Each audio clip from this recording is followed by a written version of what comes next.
আলহামদুলিল্লাহ রাব্বিল আলামিন ওয়াসসালাতু ওয়াসসালামু আলা সাইয়্যিদিল মুরসালিন নবিয়ানা মুহাম্মদ ওয়া আলা আলিহি ওয়া সাহবিহি আজমাইন। আম্মা বাদ। বাবুন ফি আহকামিল আযান ওয়াল ইকামাহ। মহান আল্লাহর সমস্ত প্রশংসা, দরুদ ও সালাম নাযিল হোক প্রিয় নবী মুহাম্মদুর রাসূলুল্লাহ সাল্লাল্লাহু আলাইহি সাল্লামের প্রতি। আল্লাহুম্মা সাল্লি আলাইহি আল্লাহুম্মা বারিক আলাইহি। আজকের দর্স হচ্ছে আযান এবং ইকামত সম্পর্কে। লেখক বলছেন, লাম্মা কানাতিস সালাওয়াতুল খামসু মুআক্কাতাতান বিআওকাতি মুআয়্যানাহ লা ইয়াজুযু ফি'লুহা ক্বাবলা দুখুলি তিলকাল আওকাত। এই 5 ওয়াক্ত নামাজের জন্য নির্ধারিত সময় আল্লাহ নির্ধারণ করেছেন বা নির্দিষ্ট সময় নির্ধারণ করেছেন। এই সময়ের পূর্বে নামাজগুলি কায়েম করা জায়েজ নয়। যে কোনো নামাজের ওয়াক্ত আসার পূর্বে নামাজ পড়লে নামাজ আদায় হবে না। লা ইয়াজুযু ফি'লুহা ক্বাবলা দুখুলি তিলকাল আওকাত। ওই সময়গুলি নামাজের যে নির্ধারিত রয়েছে তার পূর্বে নামাজ পড়া, লা ইয়াজুযু ফি'লুহা মানে সেই কাজটি করা, অর্থাৎ নামাজ সম্পাদন করা জায়েজ নয়। তাহলে সময়ের পূর্বে নামাজ পড়ে গুনাহগার হবে। নামাজ শুদ্ধ অত দূরের কথা, গুনাহগার হবে। কারণ শরীয়ত পালন করতে হবে আল্লাহ এবং রাসূলের আদেশ মোতাবেক। আপনি খেয়াল খুশি নামাজ পড়া শুরু করলেন, তাহলে বিরুদ্ধাচরণ করলেন আপনি, সেজন্য গুনাহগার। আর অনেকে রয়েছে যে কখন নামাজের ওয়াক্ত আরম্ভ হয় টের পায় না। কজন লোক এত শিক্ষিত মানুষ আছে যারা শরীয়তের বিধান জানবে যে আউয়াল ওয়াক্ত জোহরের কখন, আউয়াল ওয়াক্ত আসরের কখন, আউয়াল ওয়াক্ত মাগরিব এশা ফজরের কখন, আর সেটাকে আবার বাস্তবে সেটার আমল করবে সেইভাবে তার ইলম মোতাবেক, সঠিক ইলম মোতাবেক। এরকম কজন লোক আছে? অনেক আছে যাদের কাছে ঘড়ি ছিল না। হ্যাঁ আজকাল হয়েছে যাদের প্রত্যেকের কাছে হয়তো প্রায় ঘড়ি হয়ে গেছে। তারপরে ঘড়ি থাকলেও জানে না। অনেকের কাছে ঘড়ি আছে যাদেরকে জিজ্ঞেস করেন আউয়াল ওয়াক্ত কখন, বলতে পারবে না। ফজর আউয়াল ওয়াক্ত কখন বলতে পারবে না, ঠিক কিনা? তাহলে অনেকেই ওয়াক্ত যে কখন দাখিল হয় সে সম্পর্কে জ্ঞান রাখে না, অথবা জ্ঞান রাখলেও অনেক সময় ব্যস্ত থাকে। ব্যস্ততায় সময় চলে গেছে বেশ কিছুক্ষণ, খেয়ালই নেই তার। আজানের ব্যবস্থা যদি না থাকতো, অনেক নামাজের পাবন মানুষ, নামাজি মানুষ কর্মব্যস্ততার কারণে আধা ঘন্টা চলে গেছে নামাজের, খেয়ালই নেই তার। এত ব্যস্ত ছিল কাজে, লেখাপড়ার কাজে ব্যস্ত থাক, অথবা শারীরিক দৈহিক কাজে ব্যস্ত থাক, মেহনতের কাজে ব্যস্ত থাক। ব্যস্ততায় মানুষকে সময় এমন ভাবে পার করে যে মানুষ বুঝতে পারে না, টের পায় না। আওকা দিয়ে কোন মশগুলান লা ইয়ানতাবিহু লিদুখুলিহি, অথবা এত মশগুল, এত ব্যস্ত ছিল যে নামাজের ওয়াক্ত যে চলে এসেছে সেটা বুঝতে পারেনি, টের পায়নি। লা ইয়ানতাবিহু লিদুখুলিহি, নামাজের ওয়াক্ত দাখিল হয়ে গেছে সে টের পায়নি। সুতরাং যারা ব্যস্ত তাদেরকে জানিয়ে দেওয়ার জন্য, অথবা যারা অজ্ঞ নামাজের ওয়াক্ত সম্পর্কে কখন দাখিল হয় না হয় তেমন জ্ঞান রাখে না, তাদেরকে জ্ঞাত করে দেওয়ার জন্য কি করেছেন? সারা আল্লাহুল আযান লিস-সালাহ, নামাজের জন্য আযান আল্লাহ রাব্বুল আলামিন শরীয়তে নাযিল করেছেন, আযানের বিধান নাযিল করেছেন, সারা বিধিবদ্ধ করেছেন শরীয়তে। ইলামান বিদুখুলি ওয়াক্তিহা, তার উদ্দেশ্য হচ্ছে যে নামাজের ওয়াক্ত দাখিল হয়ে গেছে, নামাজের ওয়াক্ত এসে গেছে, এ সম্পর্কে জ্ঞাত করা। ইলাম মানে জানিয়ে দেওয়া। এখন প্রশ্ন হচ্ছে যে এই আযানের বিধান কখন আসলো, কোনখানে আসলো? মক্কায় না মদিনায়? মদিনায়। কোন হিজরিতে? যখন মদিনা বলবেন তখন কোন হিজরিতে? লেখক বলছেন, ওয়াকাদ শরিআল আযানু ফিস সানাতিল উলা মিনাল হিজরাতিন নববিয়্যাহ, আযান শরীয়তে বিধিবদ্ধ হয়েছে বা শরীয়তে এসেছে কখন? হিজরতের প্রথম বছরে।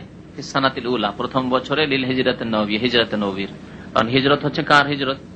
নবী করিম সাল্লাল্লাহু আলাইহি ওয়াসাল্লামের হিজরত। নবী সাল্লাল্লাহু আলাইহি ওয়াসাল্লামের হিজরতের প্রথম বছরে, তার মানে কিছুদিন পরেই। নামাজ কোথায় ফরজ হয়েছিল? মক্কায় না মদিনায়? মক্কায় নামাজ ফরজ হয়েছে, তাহলে মক্কায় নামাজ ফরজ হয়ে গেল, আযান ফরজ হয়নি।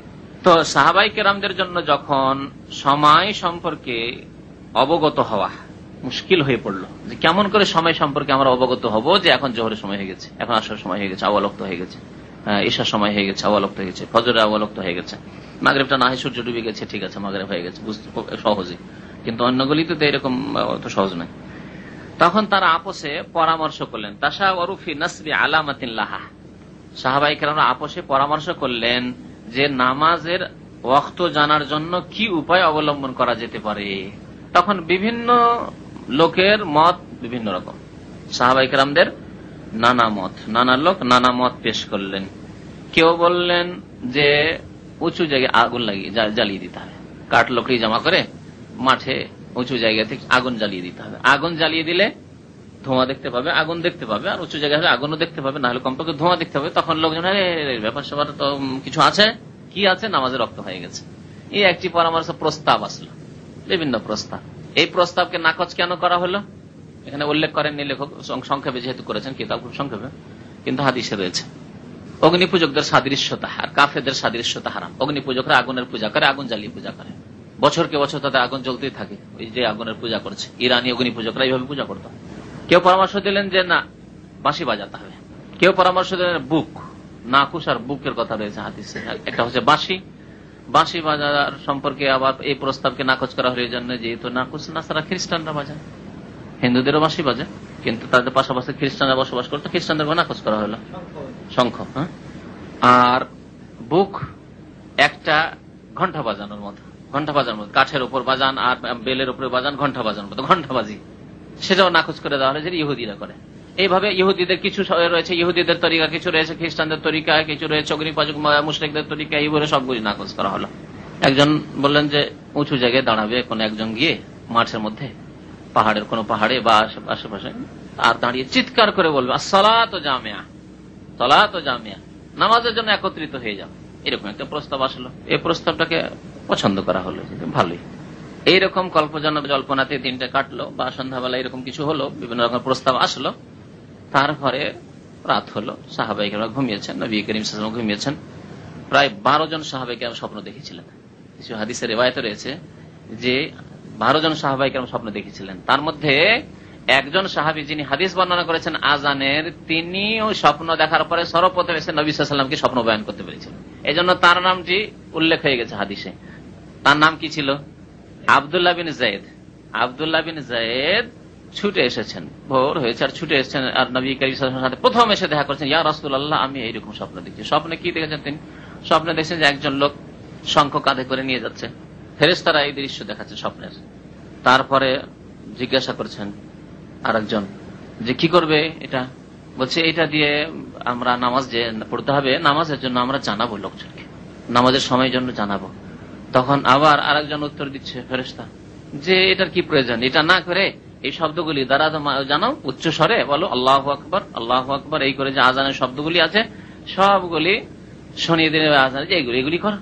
আব্দুল্লাহ বিন যায়েদ রাদিয়াল্লাহু তাআলা আনহু এই স্বপ্ন দেখার পরে ছুটে আসলেন নবী করিম সাল্লাল্লাহু আলাইহি ওয়াসাল্লামকে, স্বপ্নে যে কলেমাগুলি তিনি শুনেছেন সবগুলি মুখস্থ করে নিয়েছেন। স্বপ্ন অনেক সময় মানুষ স্বপ্ন দেখার ভুলে যায়, এরকম হয় কারণ হয় না। রাত্রে স্বপ্ন দেখলেন, ভোরে মনে হচ্ছে যে খুব ভালো স্বপ্ন দেখছি, ভালো স্বপ্ন দেখেছি, কিন্তু কি স্বপ্ন দেখেছি আধা মনে আছে আধা মনে নেই। হয় অনেক সময় হয়। স্বপ্ন দেখে যাদের স্মৃতি শক্তি দুর্বল হয়, অনেক সময় ভালো স্বপ্ন দেখলেন, স্বপ্ন খুব সুন্দর, কিন্তু পুরোপুরি স্বপ্নকে আপনি মানে রাখতে পারলেন না ব্রেনে, এটা আমলের দুর্বলতার কারণে হয়, স্মৃতি শক্তির দুর্বলতার কারণে হতে পারে, আর আমলের দুর্বলতার কারণে হতে পারে। তো তাই বলছেন লেখক, ফাওরিয়া আব্দুল্লাহ ইবনে যায়েদ, আব্দুল্লাহ ইবনে যায়েদকে স্বপ্ন দেখানো হলো, হাযাল আযান ফিল মানাম, এই আযান, ওয়া আকাররাহুল ওয়াহী। আব্দুল্লাহ বিন যায়েদ রাদিয়াল্লাহু তাআলা স্বপ্ন দেখলেন। তো কোন মানুষের স্বপ্ন কি আর শরীয়তের কোন বিধান হুকুম হতে পারে? হতে পারে না। তাহলে কি করে হতে পারে? নবী করিম সাল্লাল্লাহু আলাইহি সাল্লাম অনুমোদন দিলেন যখন স্বপ্নের কথা এসে শোনানো হলো যে এই কলিমাগুলি, বাক্যগুলি আমি স্বপ্নে শুনলাম আর এই দৃশ্য দেখলাম, তখন নবী করিম সাল্লাল্লাহু আলাইহি ওয়াসাল্লাম বললেন যে কি আজান দিবে? বেলালের আওয়াজ বেশি উঁচু না দে, বেলালকে ডাকো, বেলালকে বলে তুমি বলো, আজান বলো, আর তোমাকে কি বলতে হবে তা আব্দুল্লাহ বিন যায়েদ একটা একটা করে শিখিয়ে দিচ্ছে। একটা একটা করে আব্দুল্লাহ বিন যায়েদ বলেন আস্তে করে, আর জোরে করে চিৎকার করে উচ্চ স্বরে বেলাল রাদিয়াল্লাহু তাআলা আনহু আজান দেন। এই আজান শুরু হলো প্রথম। তাই এর উত্তর দেওয়ার জন্য যে সংশয় যে মানুষের স্বপ্ন কি করে শরীয়তে আসতে পারে, তাই যদি হয় তো আমাদের তবলিগী ভাইদের কথা তো ঠিকই আছে, কবর মাজার পূজারীদের ভাইদের কথা তো ঠিক আছে। হঠাৎ করে একটা স্বপ্ন মার্কেটে ছেড়ে দিল যে এই গ্রামের এই যে এখানে যে কবরস্থানে একটা আল্লাহর ওলি শুয়ে আছেন, আল্লাহর ওলি এই জায়গায় শুয়ে আছেন, আর নিয়ে কবরটাকে পাকা টাকা করে কৃত্রিম কবর, মিছামিছি কবর তৈরি করে নিয়ে স্বপ্ন, মিথ্যা স্বপ্ন ছেড়ে দিয়ে তারপর আল্লাহর ওলি শুয়ে আছেন এই কথা বলে আর নিয়ে বসে গেল। আর যদি সত্যও হয় তাহলে মানুষের স্বপ্ন, নবী রসুলের স্বপ্ন না, আম মানুষের স্বপ্ন, আম্বিয়া এবং রসুলদের স্বপ্ন হলে সেটি হচ্ছে ওয়াহি। কারণ ওয়াহির একটি প্রকার হচ্ছে, বেশ কয়েক প্রকার ওয়াহির মধ্যে এক প্রকার ওয়াহি হচ্ছে স্বপ্ন। আর ওয়াহি কার উপর নাজিল হয়? নবী রাসূলদের উপর। সুতরাং নবী রাসূলগণ যদি স্বপ্ন দেখেন তাহলে সেটি ওয়াহি। তা নবী সাল্লাল্লাহু আলাইহি ওয়াসাল্লাম তো স্বপ্ন দেখেননি। এই এতরাজের উত্তর হচ্ছে যে ওয়া আকাররাহুল ওয়াহি, ওয়াহি তাকে সাব্যস্ত রেখেছে, ওয়াহি অনুমোদন দিয়েছে, স্বপ্নের কথাকে অনুমোদন দান করা হলো ওয়াহির দ্বারা। আল্লাহ রাব্বুল আলামিন সাব্যস্ত রাখলেন, নবী করিম সাল্লাল্লাহু আলাইহি ওয়াসাল্লাম এই আযানের বাক্যগুলিকে সাব্যস্ত রাখলেন, সুতরাং সেটি শরীয়ত হয়ে পড়ে। আল্লাহ এবং রাসূল যদি সাব্যস্ত করেন কোনো কিছু, অন্য কেউ বললেও সেই প্রস্তাব, তাহলে সেটি তখন শরীয়ত হয়ে পড়ল। সেই জন্য কোন সৎ ব্যক্তির স্বপ্ন, নবী রাসূলগণ ছাড়া কোন সৎ ব্যক্তির স্বপ্ন কি নয়, শরীয়ত নাই। স্বপ্নের ধর্ম যে রয়েছে, ফাজাইল আমল কিতাবে বহু স্বপ্ন উদ্ভট, আযাব দেখলো আর তারপরে কয়েকটি সূরা পড়ে বকশালো, তারপরে দেখলো যে আযাব হালকা হয়ে গেছে, এবার জান্নাতের বাগানে শুয়ে আছে। এসব কিস্সা কাহিনী, বহু কিস্সা কাহিনী আছে ফাজাইল আমল কিতাবে। দুরুদ পড়ে কয়েকবার দুরুদ পড়ে বকশি দিল যে এই দুরুদের নাকি আমি অমুক মাইয়িতকে দিয়ে দিলাম, তার আগের দিন স্বপ্ন দেখেছিল চরম আযাবে তার মা আছে, আর যেমনই কয়েকটা দুরুদ পড়ে বকশে দিল, তারপরের দিন দেখেছে আমার মা একেবারে এত আরামে আর হাসি খুশি আর জান্নাতের বাগানে একেবারে। এগুলি আছে না? জি জি, চিন্তা করতে পেরেছেন? জমা করে রেখেছিল পড়ে টড়ে, তারপর তখন সেটা বকশে দিল, দান করে দিল, যে সদকা করে দিল সেই নেকিটা, এটা বকশা দেওয়া বলে তাদের ভাষায়। তো কথা হচ্ছে যে এগুলি হচ্ছে কি মানুষের স্বপ্ন। মানুষের স্বপ্নে শয়তান, অধিকাংশ ক্ষেত্রে শয়তান প্রবেশ করে, আর শয়তানের না হলেও সেটি শরীয়ত নাই। আপনি তো জানেন না যে আমাকে শয়তানের পক্ষ থেকে স্বপ্ন দেখানো হলো না ফেরেশতাদের পক্ষ থেকে, তারপরেও যদি ফেরেশতার পক্ষে, তবু শরীয়ত নাই, তবে শরীয়ত নাই। সেটি আপনাকে হয়তো একটা ভালো পরামর্শ হতে পারে, কিন্তু শরীয়তের অনুকূলে হলে সেটি করণীয়, আর না হলে করণীয় নাই। সেটিকে শরীয়ত মনে করে আর করতে পারবেন না, কারণ সেটি শরীয়ত নাই। তো নবী করিম সাল্লাল্লাহু আলাইহি ওয়াসাল্লাম সাব্যস্ত রাখলেন তার এই স্বপ্নকে। কোরআনে কারিমে আযানের কথা দুই জায়গায় রয়েছে। ওয়াকালা তাআলা, মহান আল্লাহ রাব্বুল আলামিন ইরশাদ করেছেন, জুমার আযান সম্পর্কে একটি আয়াত রয়েছে, আরেকটি আয়াতে রয়েছে 5 ওয়াক্ত নামাজের কথা, 5 ওয়াক্ত নামাজের আযানের কথা। ইয়া আইয়ুহাল্লাযীনা আমানু ইযা নুদিয়া লিস-সালাহ মিন ইয়াউমিল জুমআহ, হে মুমিনগণ, যখন জুমার দিন সালাতের জন্য নামাজের উদ্দেশ্যে নিদা দেওয়া হবে, নুদিয়া মানে আযান দেওয়া হবে, নিদা মানে ডাক দেওয়া, আর আযান মানেও জ্ঞাত করা। তো আযানের অপর নাম হচ্ছে নিদা, নেদা বিসসালাহ, আযান বিসসালাহ, নেদা বিসসালাহ। ইযা নুদিয়া লিস-সালাতি মিন ইয়াউমিল জুমআহ, জুমার দিনে যখন আযানের জন্য আহ্বান করা হবে, ফাসআউ ইলা যিকরিল্লাহ, তখন আল্লাহর স্মরণের উদ্দেশ্যে ছুটে এসো। ফাসআউ শাব্দিক অর্থ দৌড়িয়ে আসা, কিন্তু নামাজের জন্য দৌড় দিয়ে আসা জায়েজ নয়, নবী সাল্লাল্লাহু আলাইহি ওয়াসাল্লাম নিষেধ করেছেন। সুতরাং দৌড়িয়ে আসতে হবে, এর মানে হচ্ছে যে এখন তাড়াতাড়ি করো, ব্যস্ত থাকলে কাজকর্ম ছেড়ে দাও, গোসল করা হয় তাড়াতাড়ি গোসল করো, প্রস্তুতি হয়নি প্রস্তুতি নাও, আর তাড়াতাড়ি করে বেরিয়ে আসো। কিন্তু রাস্তায় দৌড় দিয়ে আসবেন না, দৌড় দেওয়া নিষেধ করেছেন নবী। আলাইকুম বিস-সাকিনাহ, তোমরা ধীর স্থিরতার সাথে মসজিদে হেঁটে আসবে। ফামা আদরাকতুম ফাসাল্লু ওয়া মা ফাতাকুম ফাতিমু, যা পেলে পেলে নামাজ, যদি ছুটেও যায় কিছু নামাজ অন্য নামাজের ক্ষেত্রে, তাহলে তা পুরা করে। কিন্তু জুমার দিন এরকম না, কারণ জুমার নামাজের পূর্বে খুতবা রয়েছে, খুতবার আগেই হাজির হইতে হবে, বরং তার আগে যত আগে ভাগে হাজির হতে পারবেন তত বেশি ফজিলত রয়েছে। তো ফাসআউ ইলা যিকরিল্লাহ, আল্লাহর জিকির, আল্লাহকে স্মরণ করার জন্য আসতে বলা হয়েছে। আল্লাহর জিকির এখানে কি? তাহলে জুমার দিনে আল্লাহর জিকির কি? শুধু নামাজ যদি বলেন তাহলে খুতবার শেষে আসলেই হয়। তাহলে আল্লাহর জিকির মানে নামাজও, আর আল্লাহর জিকির মানে জুমার দিনের খুতবাও।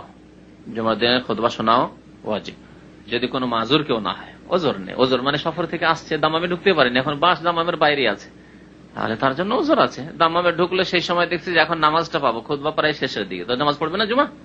জুমা অবশ্যই পড়বে, সে মাজুর। কিন্তু একজন লোক দামামে আছে, শুয়ে আছে, আর ঘুম দিতে দিতে যখন খুতবা শেষ হতে যাচ্ছে তখন মসজিদে যাবে, চলবে? চলবে না, গুনাহগার আছে এরকম। ফাসআউ ইলা যিকরিল্লাহ, তাহলে যিকরুল্লাহ, আল্লাহর জিকির বলা হলো নামাজকে, আল্লাহর জিকির বলা হলো খুতবাকে। আর খুতবা মানে কি? বক্তব্য করা। খুতবা মানে মানুষকে সম্বোধন করা। এই যে সম্বোধন করছি, এটার নাম হচ্ছে খুতবা, এর নাম হচ্ছে খুতবা। খুতবাতুল ঈদান, খুতবাতুল জুমা প্রয়োজনের খুতবা, খুতবাতুল হাজা প্রয়োজনের খুতবা, সব খুতবা। এমনকি বিবাহ শাদী যে খুতবা পড়ানো হচ্ছে, আমরা আসলে আরবি বুঝি না, সেজন্য না হলে সেখানে যারা মজলিসে হাজির রয়েছে তাদেরকে, আর বিশেষ করে বরকে যে কবুল করছে তাকে এখানে তাকওয়া, আল্লাহর ভয় ভীতি স্মরণ করানো হচ্ছে 3টি আয়াত পড়ে। আল্লাহর প্রশংসা, নবীর প্রতি দুরূদ, এবং তার সাথে সাথে আল্লাহর তাওহীদের শাহাদাত, নবীর রিসালাতের শাহাদাতের পরে তারপরে তাকে তাকওয়ার 3টি আয়াত দিয়ে বারবার তাকওয়ার কথা এসেছে যে আয়াতগুলিতে, ইয়া আইয়ুহাল্লাযীনা আমানুত্তাকুল্লাহ ইয়া আইয়ুহান নাসু ইত্তাকু রাব্বাকুম, তাকওয়া, আল্লাহর ভয় ভীতি স্মরণ করিয়ে দাও। সাবধান, একটি মেয়েকে তোমার ঘরে নিয়ে যাচ্ছ, সাবধান, আল্লাহকে ভয় করবে, ন্যায় বিচার করবে, তার সাথে সদাচরণ করবে, স্মরণ করার জন্য। সঠিক কথা বলবে, ইয়া আইয়ুহাল্লাযীনা আমানুত্তাকু কাওলান সাদীদা, উল্টো পাল্টো কথাবার্তা বলবে না, সঠিক কথা বলবে, অন্যায় কথাবার্তা বলবে না, জুলুমের কথাবার্তা বলবে না, সন্দেহ করবে না। তুমি নিয়ে যাচ্ছ তাকে, তার সাথে বাহ্যিক যা দেখছো তাই, কিন্তু তুমি এমনি এমনি সন্দেহ করবে না, কথা সঠিক বলবে। আর উল্টো পাল্টা কথা বললে সম্পর্ক ভালো হবে না। ইউসলিহ লাকুম আমালাকুম, যদি সঠিক কথা বলো তাহলে ইউসলিহ লাকুম আমালাকুম, তোমাদের কাজকর্ম আল্লাহ সুন্দর করে দেবেন, তোমাদের জীবনটা দাম্পত্য জীবন সুন্দর হয়ে যাবে। আর পক্ষান্তরে যদি সঠিক কথা কাউলে সাদিদ না বলো, সঠিক কথা না বলো, তাহলে কাম খারাপ হয়ে যাবে। তুমি যেমন সন্দেহ করা শুরু, তোমার সম্পর্ক সন্দেহ করা শুরু করবে তোমার স্ত্রী। তুমি যখন তোমার সন্দেহ করা শুরু, তোমার সাথে শত্রুতা ঘৃণা করা শুরু করবে, যে কোন জালে মেরিতে পড়লাম, এখান থেকে কখন উদ্ধার পাবো, আর এবার বাবার বাড়ি গেলে আর আসবো না এর বাড়ি, ঠিক কিনা? আর অনেকে এইরকম, অনেকের এইরকম হচ্ছে। একবার যাওয়ার পরে দেখলো যে কাম খারাপ, এর আচরণ ভালো না, এই তো উল্টো পাল্টা কথাবার্তা প্রথম দিনই যখন বলছে। অনেক বেকুব লোক আছে, নতুন বিয়ের করার পরে প্রথম রাতে তোমার কয়টা বন্ধু ছিল, আগে আল্লাহ ইখতিয়ার দিয়েছে, ভালো করে দেখে নাও, খোঁজ খবর নিয়ে নাও। যখন বিয়ে করে নিয়ে এসছেন এখন সন্দেহ করলে চলবে না, এখন উল্টো পাল্টা কথাবার্তা বলা যাবে না, ঠিকভাবে চলে, আর না হলে কাম খারাপ হয়ে যাবে। তো এতে রয়েছে খুতবা, এতে রয়েছে খুতবা। তাহলে খুতবাকে, বক্তব্যকে, দিনের আলোচনাকে কি বলা হয়েছে? জিকরুল্লাহ, ফাসাউ ইলা জিকরিল্লাহ। তাহলে এই যে দিনের মজলিস, দারস তাদরিস, শিক্ষা দীক্ষা, দিনের শিক্ষা, এ হচ্ছে আল্লাহর জিকির। এই জন্য মজলিসে জিকির যেখানে হাদিসে বলা হয়েছে, একটি কথা মানে গুরুত্বপূর্ণ কথা বলার জন্য, এখানে পয়েন্টটা বলার জন্য, বিদাতিরা বলে জিকিরের মজলিস মানে সম্মিলিত জিকির করতে হবে। হ্যাঁ, আল্লাহু আল্লাহু আল্লাহু সম্মিলিত করছে, লা ইলাহা ইল্লাল্লাহ লা ইলাহা ইল্লাল্লাহ বলুন মহব্বতের সাথে জিকির করুন, লা ইলাহা ইল্লাল্লাহ প্রধান বক্তা দেশের, সেও জিকির করাচ্ছে। এগুলো হচ্ছে বিদাতিদের জিকির, মানে মজলিসের জিকির, সম্মিলিত জিকির। আল্লাহর লা ইলাহা ইল্লাল্লাহ, সুবহানাল্লাহ, আলহামদুলিল্লাহ, আল্লাহু আকবার, এসব দিয়ে জিকির, সম্মিলিত জিকির কোথাও নেই। তাহলে যেখানে মজলিস জিকির, ওরা আবার দলিল করতে পেশ করে মজলিস জিকির, মজলিসের জিকির ফেরেশতা ঘিরে নেই। এই মজলিস জিকির মানে এই আল্লাহ সুবহানাল্লাহ এসবের জিকির না, মজলিস জিকির মানে হচ্ছে এই জিকির, খুতবার জিকির, বক্তব্যের জিকির, বুঝতে পেরেছেন?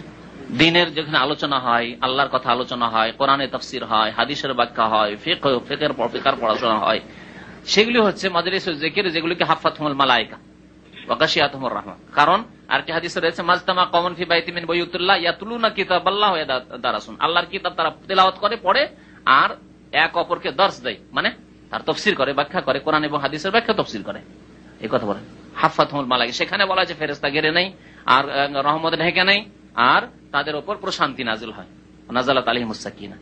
তাহলে মজলিসে জিকির মানে এই বিদাতি অনুষ্ঠান করে সম্মিলিত জিকির নাই, সম্মিলিত লা ইলাহা ইল্লাল্লাহ পড়া নয়, আল্লাহু আকবার পড়া নয়, আর ইল্লাল্লাহ পড়া নয়, আর আল্লাহু পড়াও নয়।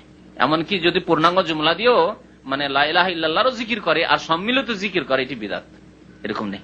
সম্মিলিত জিকির মজলিস করে, অনুষ্ঠান করে যে জিকিরের মজলিস হচ্ছে বিদাত, এর কোনো প্রমাণ নেই।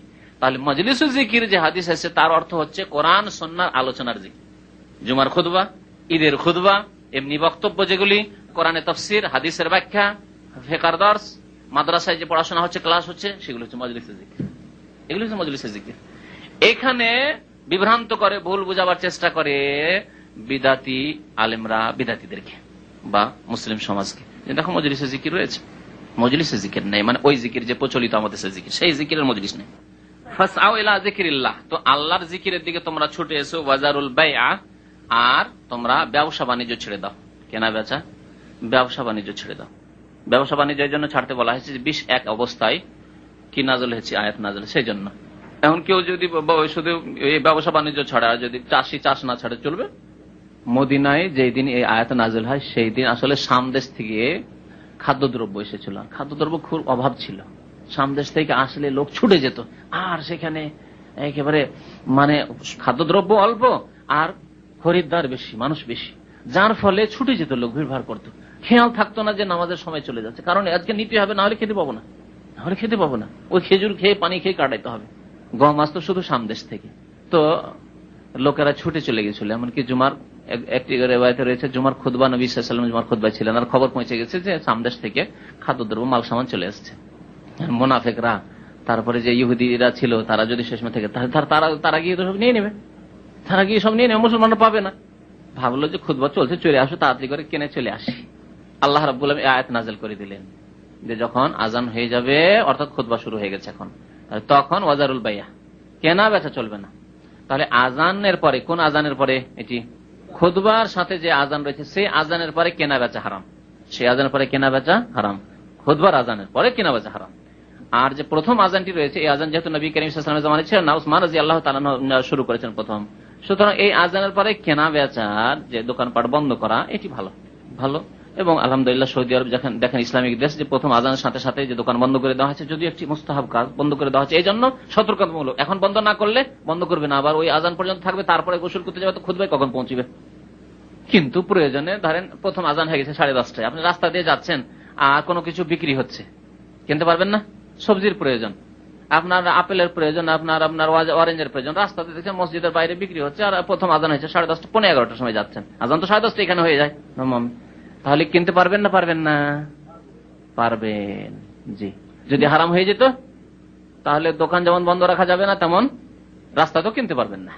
পক্ষান্তরে দ্বিতীয় আজান, খুতবা চলছে আর বাইরে দেখছেন যে ভালো ফল আছে, তো আমরা জুমার পরে বের হইতে হইতে পাবো কি পাবো না, এখন কিনে রেখে দিই, কেনা যাবে না। ওয়াজারুল বাই, আল্লাহ বলছেন ওয়াজারুল বাই, কেনা বেচা ছেড়ে দাও। সুতরাং তারপরে কেনা বেচা হারাম।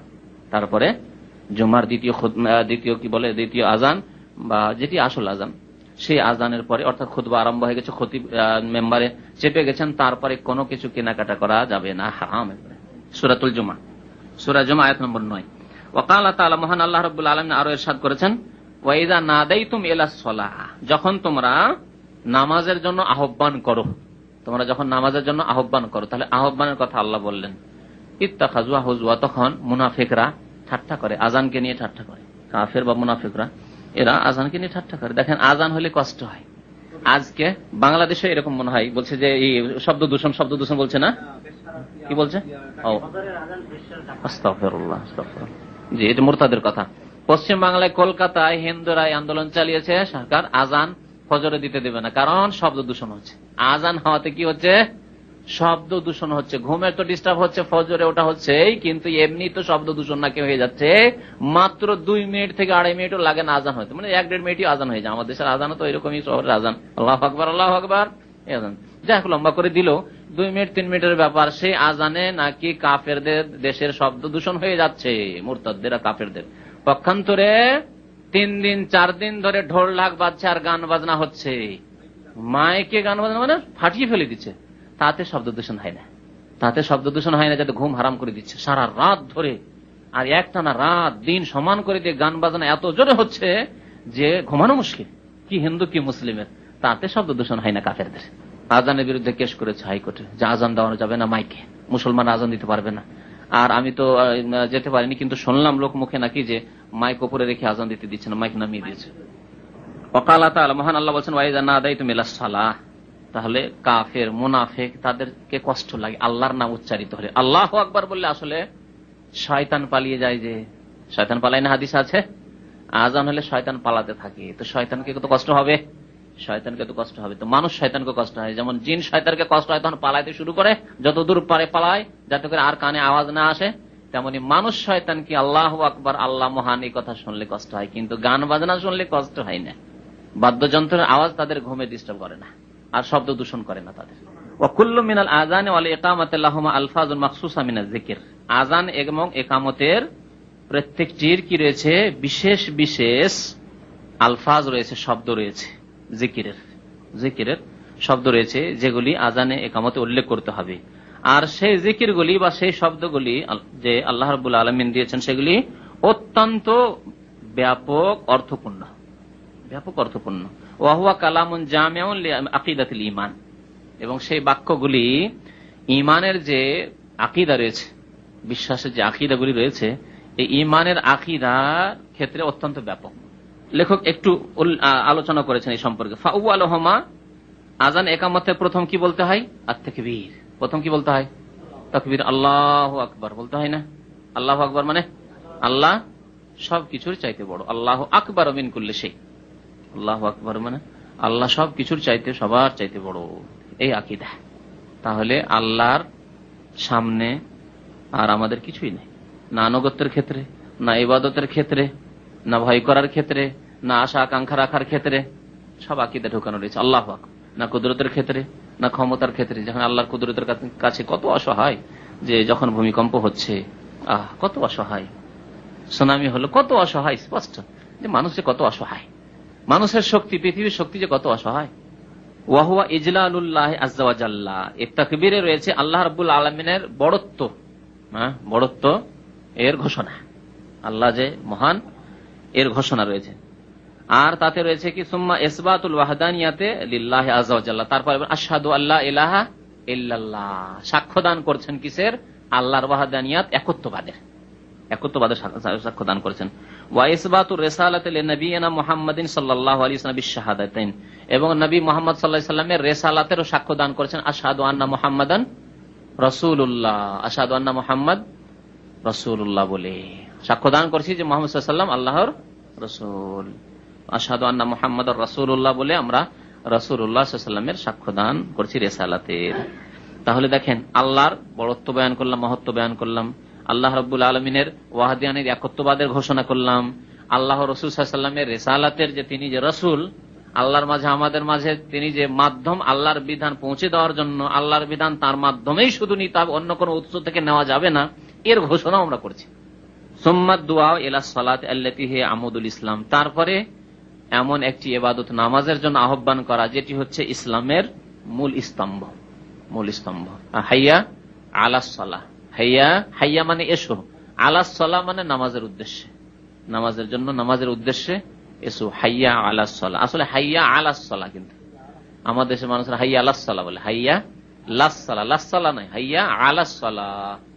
ওয়া দুআ ইলাল ফালাহ, তারপরে নামাজের মাধ্যমেই যে মুক্তি হতে পারে, নামাজবিহীন মুক্তি হতে পারে না। সারা পৃথিবীর ধন সম্পদ যদি দান করে দেয় আল্লাহর রাস্তায়, একজন মানুষ মরার সময় সবকিছু ওয়াকফ করে দিয়ে চলে গেল, যে আমার তো আর টাকা পয়সার প্রয়োজন নেই, ছেলে মেয়ে নেই, সব ওয়াকফ করে দিলাম, তারপরে মুক্তি পাবে না যদি নামাজ না থাকে।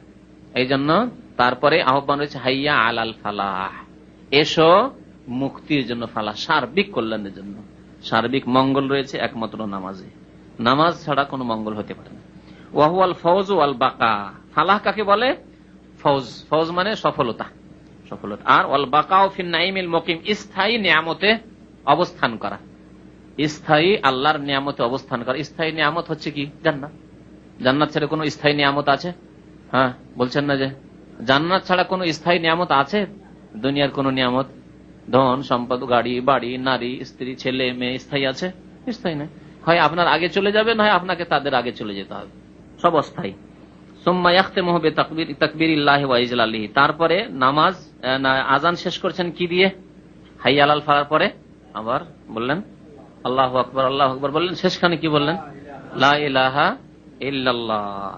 তাহলে শেষখানে একটা তাকবীর বললেন, আল্লাহর আবার বড়ত্ব বয়ান করলেন, তারপরে কালেমা ইখলাস, যার মাধ্যমে আপনি ঘোষণা করলেন যে আল্লাহ ছাড়া কারো ইবাদত বন্দেগী আমরা করি না। কালিমাতুল ইখলাস আল্লাতী হিয়া মিন আফযালিয যিকর ওয়া আজাল্লিহি, যে কালেমা লা ইলাহা ইল্লাল্লাহ হচ্ছে, লা ইলাহা ইল্লাল্লাহ হচ্ছে সর্বোত্তম জিকির।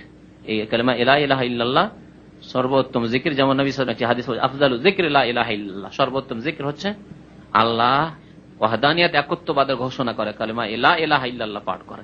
কিন্তু সেটি একা একা হইতে হবে, কারণ সম্মিলিত না নবী সাল্লাল্লাহু আলাইহি ওয়াসাল্লাম করেছেন, না সাহাবারা করেছেন, খোলাফা রাশেদিন করেছেন, না আইম্মায়ে কেরামরা করেছেন। সুতরাং এইরকম কোন নতুন কিছু করা যাবে না যেটা উত্তম যুগে ছিল না।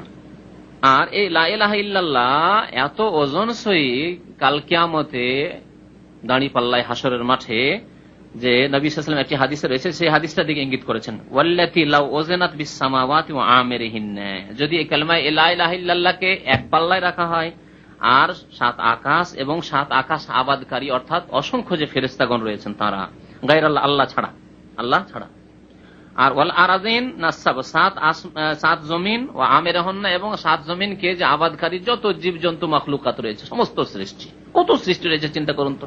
এই সৃষ্টির মধ্যে সমুদ্রের পানিও কিনা, তাহলে সমুদ্রের পানির ওজনটাও তো ধরতে হবে, ওটাও তো আল্লাহর সৃষ্টি, ধরতে হবে না? মাটির কত ওজন হতে পারে এই পৃথিবীর মাটির, তারপরে মানুষ, জিন, মখলুকাত, আর কত যে জীবজন্তু আছে, সবকিছু, গাছপালা, পাহাড় পর্বত, এক একটি পাহাড়ের কত ওজন হতে পারে, সবকিছুকে এক পাল্লাতে রাখেন, আর আরেক পাল্লাতে লা ইলাহা ইল্লাল্লাহ। তাহলে কি হবে? নবী সাল্লাল্লাহু আলাইহি ওয়াসাল্লাম বলছেন লা রাজাহাত বিহিন্না, কালেমা লা ইলাহা ইল্লাল্লাহর পাল্লাটি ঝুঁকে যাবে, ভারী হয়ে যাবে।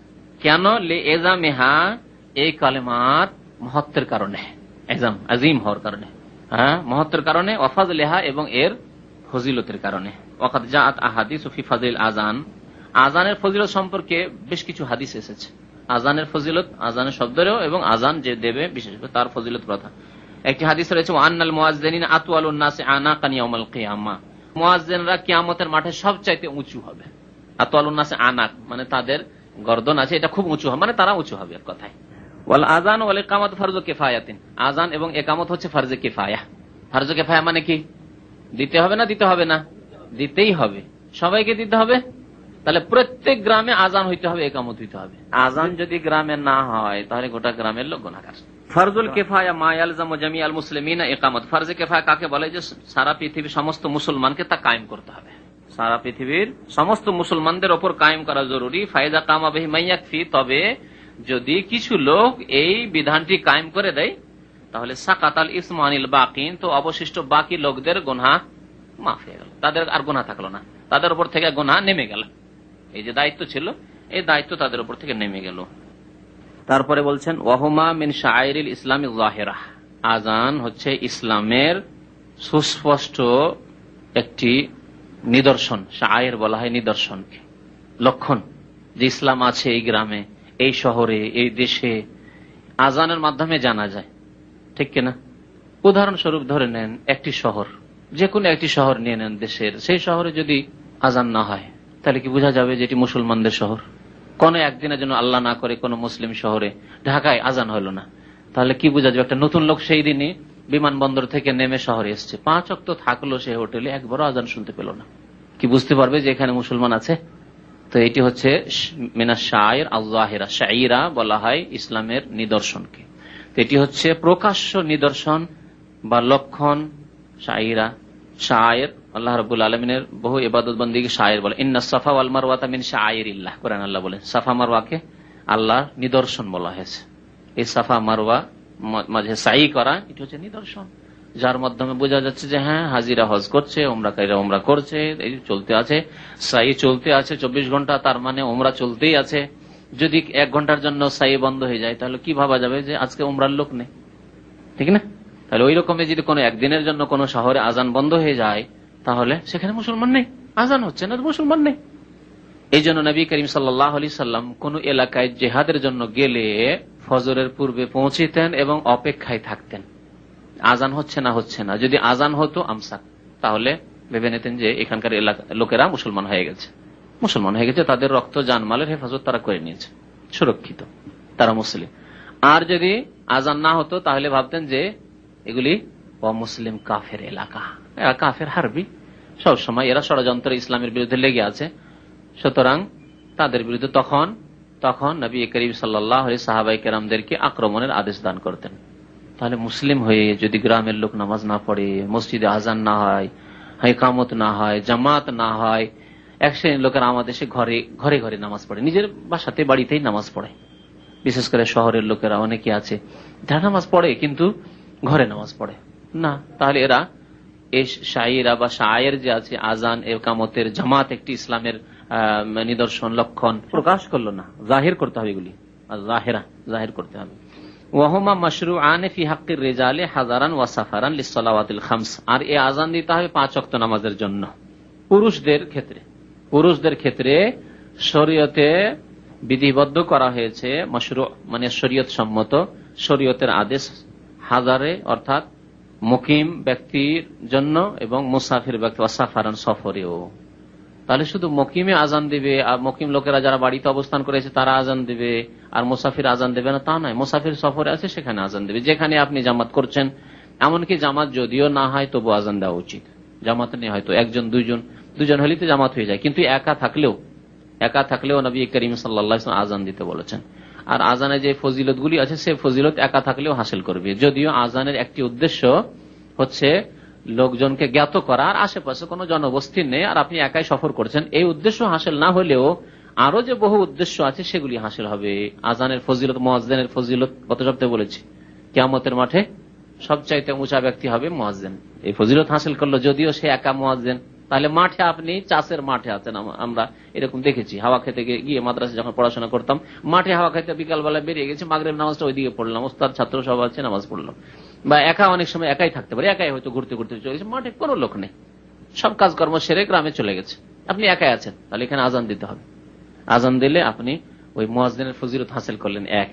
দ্বিতীয়, আযান দিলে শয়তান পালা, এযা আযানাল মুয়াজ্জিনু আদবারা শয়তান ওয়ালাহু দুরাতুন, শয়তান পালাতে থাকে, এত দ্রুত বেগে পালায় যে জোরে আওয়াজ হয় তার কিসের, বায়ু নিঃসরণের আওয়াজ হয়। দুরাত মানে উচ্চ স্বরে বায়ু নির্গত হওয়া। তাহলে আজান শুনে এই জন্যই বলা হয়েছে যে কোন মুসলিম আজান শুনে মসজিদের উল্টো দিকে যাবে না। মসজিদে থাকলে মসজিদ থেকে বের হবে না, তবে অজু যদি কারণ না থাকে শুধু অজুখানায় যেতে পারে উজু করার জন্য।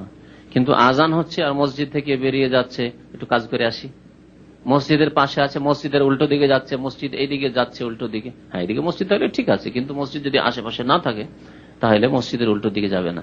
এমনকি লেখক আজকে না আসলে তারপরের সপ্তাহে আসবে, সেখানে তিনি উল্লেখ করেছেন যে আজান হচ্ছে ওই অবস্থায় বসে থাকার লোক দাঁড়াবে না। বসে থাকার লোক দাঁড়ানো মানে হয়তো আপনি চলে যাওয়ার জন্য মনে হবে যে লোকটি হয়তো চলে যেতে চাইছে।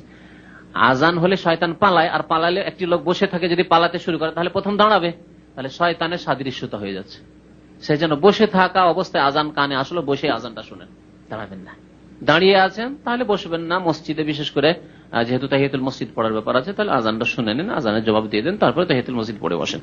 তো মুসাফির হোক অথবা মুকিম হোক, আজান 5 ওয়াক্তে নামাজের জন্য পুরুষদেরকে দিতে হবে, মহিলাদের আজান নেই। মহিলাদের আজান নেই, কারণ মহিলাদের আওয়াজ যথাসাধ্য পর্দা, প্রয়োজন না হলে আওয়াজ পুরুষ লোক শুনবে না।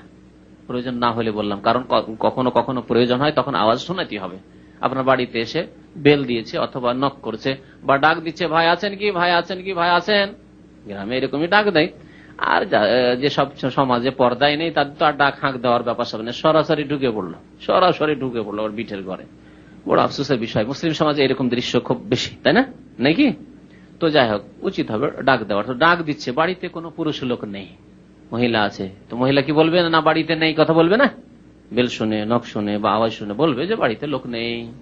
কোথায় গিয়েছে যদি জিজ্ঞেস করে, অমুক জায়গায় গেছে, টেলিফোন এসছে, ভাই আছেন কি, নেই, তার কথা তো বলতে হবে। আওয়াজ তো পুরুষ লোক শুনলো, কিন্তু এগুলি প্রয়োজন জায়েজ, কিন্তু প্রয়োজনের অধিক। ভাই কেমন আছেন, আপনি আসেন না কেন, অনেকদিন থেকে আপনাকে দেখিনি, কি ব্যাপার, রাগ করেছেন নাকি, এটা আপনার স্ত্রী কেন বলবে আপনার বন্ধুকে? এটি প্রয়োজন নয়। তাহলে হাজা, বুঝতে পারছেন কথা না, পাচ্ছেন না? স্বামীর বন্ধুকে বলবে, ভাই অনেকদিন থেকে দেখিনি, আপনার কি ব্যাপার, কোনো কি রাগ করেছেন নাকি, কি অনেকদিন থেকে আসেননি কেন, না জায়েজ না এই ব্যাপার। তবে যতটা প্রয়োজন ততটা জায়েজ।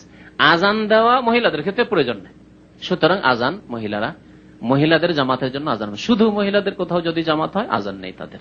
তবে একামত সম্পর্কে ইখতিলাফ রয়েছে, 2টি মত রয়েছে ওলামাদের। তবে একামত দিতে পারে, অধিকাংশ আলেমদের নিকটে দিতে পারে। আর কেউ কেউ বলেছেন না, তারা একামত দেবে।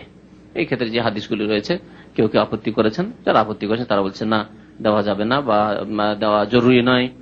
একদল বলছে দেওয়াই যাবে না, যেমন আমার দেশের মুকাল্লিদগণ, তাই না, তারা মহিলাদের একামত বলে না।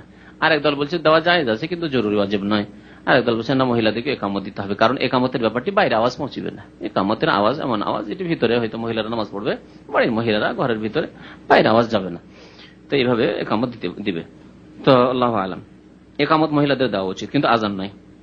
ইউকাতালু আহলু বালাদিন তারাকুহুমা, কোন শহরবাসী যদি আজান না দেয়, আজান ছেড়ে দিয়েছে, আজান দেয় না, তারা নামাজ পড়ে কিন্তু আজান দেয় না, নামাজ পড়ে আজান দেয় না, তাহলে কি করতে হবে? মুসলিম সরকারকে তাদের বিরুদ্ধে যুদ্ধ করতে হবে, লড়াই করতে হবে। কারণ এটি ইসলামের একটি স্পষ্ট ইবাদত, শায়ের যা ছেড়ে দিয়েছে তারা। লিআন্নাহুমা মিন শাআইরিল ইসলামি যাহিরা, কেন তাদের বিরুদ্ধে কেতাল যুদ্ধ করতে হবে? আর এই যুদ্ধ কে করবে? যাদেরকে আল্লাহ শক্তি দান করেছেন। কাদের শক্তি দান করেছেন? যাদের কাছে ক্ষমতা রয়েছে, দেশে ক্ষমতা রয়েছে, ইসলামিক সরকার। ফালা ইয়াজুজু তা'তিলুহুমা, সুতরাং আজান এবং একামতকে কি করে দেওয়া? নষ্ট করে দেওয়া, বিনষ্ট করা। তা'তিল মানে উঠিয়ে দেওয়া, বিনষ্ট করে দেওয়া জায়েজ নয়। ওয়াসিফাতুল মুতাবারাতু ফিল মুয়াজ্জিন, এখন বলছেন মুয়াজ্জিন কেমন হওয়া উচিত? মুয়াজ্জিনকে কি আলেম হইতে হবে? যেমন ইমামের ক্ষেত্রে হাফেজ হলে ভালো, আলেম হলে ভালো, বিশেষ করে নামাজ সম্পর্কে যাতে করে যথেষ্ট জ্ঞান থাকে। যেসব গুণের কথা বলা হয়েছে, ইয়াউমুল কওম আকরাহুম লিকিতাবিল্লাহ, যে ব্যক্তি বেশি কোরআন মুখস্থ রাখে, কোরআন শুদ্ধ পড়ে এবং তার সাথে সাথে নামাজ সম্পর্কে আলেম, সে অন্য মাসলার আলেম হোক আর না হোক, নামাজের আলেম হইতে হবে। একজন শুধু হাফেজ আছে, একটা 12-13 বছরের ছেলে, 14 বছরের ছেলে, বা হয়তো 20 বছর 25 বছরের হাফেজ, কিন্তু শুধু হাফেজ হয়েছে, নামাজের মাসলা মাসাইল জানেন না, কম হয়ে গেলে, বেশি হয়ে গেলে, কোনখানে সহসিজদা লাগবে, কোনখানে লাগবে না, কোন গলি ছুটে গেলে নামাজ বাতিল হয়ে যায়, রুকুন ছুটে গেলে নামাজ বাতিল হয়ে, তো রুকুন কি, ওয়াজিব ছুটে গেলে সহসিজদা লাগবে তা যায় না, সুন্নাত ছুটলে সহসিজদাও করতে হবে না, আর নামাজও বাতিল হবে না, এসব মাসলাই জানে না। যদিও সে হাফেজ, যদিও কারি, সে নামাজের ইমামতির হকদার নাই পক্ষান্তরে। তাহলে বোঝা গেল যে একজন ইমামতির হকদার হওয়ার জন্য কোরআনের হেফজের প্রয়োজন, শুদ্ধ কোরআন তেলাওয়াত করতে পারে সেটিও প্রয়োজন, মানে কেরাত জানে ভালো সেটাও প্রয়োজন, যত ভালো হবে তত ভালো। তার সাথে সাথে নামাজের জ্ঞানী হইতে হবে, নামাজের আলেম হইতে হবে, সেটাও জরুরি। কিন্তু মুয়াজ্জিন সম্পর্কে না, এগুলি শর্ত নেই। মুয়াজ্জিনকে ভালো কারি হইতে হবে, ভালো হাফেজ হইতে হবে, ভালো আলেম হইতে হবে না। কারণ নবী দলিল, সবচেয়ে বড় দলিল হচ্ছে নবী করিম সাল্লাল্লাহু আলাইহি ওয়াসাল্লামের জামানায় মুয়াজ্জিন হয়েছেন কে?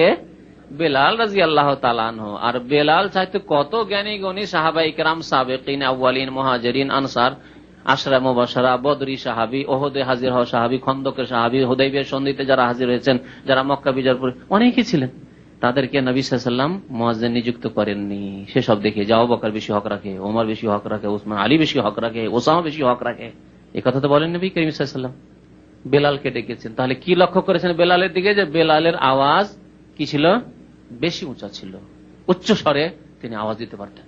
তাহলে যার আওয়াজ বেশি উঁচা তাকে মুয়াজ্জিন করা উচিত। যার আওয়াজ বেশি সুন্দর, মাধুর্যতা রয়েছে যার আওয়াজে, তাকে নির্বাচিত করা উচিত মুয়াজ্জিনের জন্য। আজকাল মাইকের ব্যবস্থা হয়ে গেছে অধিকাংশ মসজিদে, যদি মাইকের ব্যবস্থা থাকে তাহলে হয়তো উচ্চ স্বরের দিকে লক্ষ্য করা জরুরি নয়, কিন্তু কণ্ঠ ভালো হওয়া, আওয়াজ ভালো, এটা লক্ষ্য করা ভালো। আর বলছেন যে ওয়াসিফাতুল মুতাবারাতু ফিল মুয়াজ্জিন, মুয়াজ্জিনের যেগুলি লক্ষণীয় গুণাবলী বা বৈশিষ্ট্য, যেগুলি লক্ষ্য রাখা উচিত যেসব বৈশিষ্ট্য মুয়াজ্জিন নির্বাচনের ক্ষেত্রে, প্রথম হচ্ছে আইয়াকুনা সাইয়্যিদান, যাতে করে সওত থেকে সাইয়্যিদ, সওত মানে কি? আওয়াজ, সওত মানে আওয়াজ, আর সাইয়্যিদ মানে যার আওয়াজ উঁচু আওয়াজ, উচ্চ স্বরে যে আজান দিতে পারে তাকে বাছাই করতে হবে। লিআন্নাহু আবলাগু ফিল ইলাম, কারণ আজানের উদ্দেশ্য হচ্ছে মানুষকে জানানো, আর সেই ব্যক্তি উচ্চ স্বরে আজান দিলে জানাতে পারবে। আগের যুগে বিনা মাইকে আজান হতো, ফজর আজান 2 কিলোমিটার 3 কিলোমিটার দূর থেকে আমরা শুনতে পেতাম। ফজরের সময় তো আর অন্য কোনো ধ্বনি থাকে না, আওয়াজ থাকে না, সেই জন্য আওয়াজটা একবারে পরিষ্কার হয়ে যতদূর তার আওয়াজ পৌঁছেছে ততদূর বাতাসে ভেসে পৌঁছে যায়। পক্ষান্তরে অন্য সময় হয়তো অতদূর পৌঁছবে না, 3 কিলোমিটার থেকে 1 কিলোমিটার হয়তো পৌঁছবে না, ঠিক না, কাজকর্মের সময়। তো এইরকম লোকের প্রয়োজন, কারণ যত দূর পর্যন্ত আওয়াজ পৌঁছানো সম্ভব পৌঁছাতে হবে, মানুষকে জানাতে হবে। শয়তান বিতাড়িত হবে, যতদূর পর্যন্ত আওয়াজ যাবে ততদূর পর্যন্ত শয়তান পালাবে, এই ফায়দা হলো। আর আরেকটি গুণ হচ্ছে বৈশিষ্ট্য আমিনান, বিশ্বস্ত হইতে হবে। মুয়াজ্জিনকে আমানতদার হইতে হবে। আমানতদার মানে খেয়ানতকারী হইলে হবে না, দায়িত্বহীন হইলে হবে না। আমিনের বিপরীত হচ্ছে দায়িত্বহীন। দায়িত্ব জ্ঞান বলে কিছু নেই।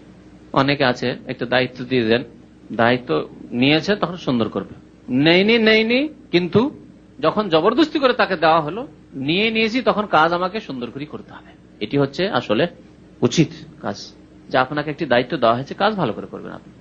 আর দায়িত্ব নিতে আগ্রহী বা দায়িত্ব নিতে আগ্রহী না হলে, দায়িত্ব দেওয়া হয়েছে নিয়েও নিয়েছে আর কাজ ঠিকভাবে করে না, দায়িত্বহীন, আমিন নাই, আমিন হইতে হবে। তো মুয়াজ্জিনকে আমিন হইতে হবে, আমানতদার, বিশ্বস্ত বা দায়িত্ব কি বলা যেতে পারে এই ক্ষেত্রে, দায়িত্বশীল। তো যাকে দায়িত্ব দেয় সে দায়িত্বশীল, দায়িত্ব সম্পর্কে যার কি রয়েছে, জ্ঞান রয়েছে, দায়িত্ববান ব্যবহার হয় এরকম। লিআন্নাহু মুতামান, কারণ সেই ব্যক্তি দায়িত্ববান। মুতামান মানে দায়িত্ববান, তাকে তার উপর দায়িত্ব ন্যস্ত করা হয়েছে। এই অংশটুকু নবী করিম সাল্লাল্লাহু আলাইহি ওয়াসাল্লামের একটি হাদিস থেকে নেওয়া হয়েছে। নবী সাল্লাল্লাহু আলাইহি ওয়াসাল্লাম বলেছেন, আল ইমামু দামিনুন ওয়াল মুআজ্জিনু মুতামান। ইমাম হচ্ছে জামিন মানে জিম্মেদার, দায়িত্বশীল, তার উপর জামানত রয়েছে, দায়িত্ব রয়েছে। নামাজ পড়াবে, কখন গিয়ে নামাজ শুরু করাতে হবে না শুরু করাতে হবে, এটি জামানত। এবং নামাজটা সুন্দরভাবে পড়াইতে হবে, নামাজে কোথাও যদি ভুল হয়ে যায়, সহসিদ্ধার প্রয়োজন, সহসিদ্ধা তার দায়িত্ব। এগুলি দায়িত্ব মুক্তাদির নয়, সেগুলি দায়িত্ব তার। তাহলে জামানত রয়েছে এই ক্ষেত্রে কার? ইমামের। ওয়াল মুআজ্জিনু মুতামান, আর মুআজ্জিন হচ্ছে আমানতদার, তাকে আমানতের খেয়াল রাখতে হবে, খেয়ানত করলে হবে না এই ক্ষেত্রে, বিশ্বাসঘাতকতা করলে হবে না, ধোঁকাবাজি করলে হবে না। কেমন করে আজানের সময় হয়নি, আজান দিয়ে বসলো। বলেন রোজা রমজানের দিন বা যে কোনো দিনে গ্রামের মানুষ, শহরের মানুষ নফল রোজা রাখতে পারে, আজান যদি 2 মিনিট আগে হয়ে যায় তাহলে রোজাগুলি নষ্ট করলো না? এই জবাব কে দেবে? রোজাদারের তো অসুবিধা নেই, কারণ আজান হয়েছে, মাগরিব হয়ে গেছে, তাই তো আজান হয়েছে, আমি রোজা ইফতার করে দিলাম, রোজা খুলে দিলাম। কিন্তু কালকে আমাদের ধরা খাবে ওই মুয়াজ্জিন যে তুমি সময়ের পূর্বে আজান দিয়ে কত লোকের রোজা নষ্ট করেছো। তারপরে সেহরি খাওয়ার ক্ষেত্রে অতক্ষণ পর্যন্ত সেহরি খাওয়া যাবে যতক্ষণ পর্যন্ত ফজরের আজান না হয়েছে। আজান যদি সময় মতো না দেয়, বিলম্ব করে আজান দেয়, তাহলে কত লোকের রোজা নষ্ট করলো।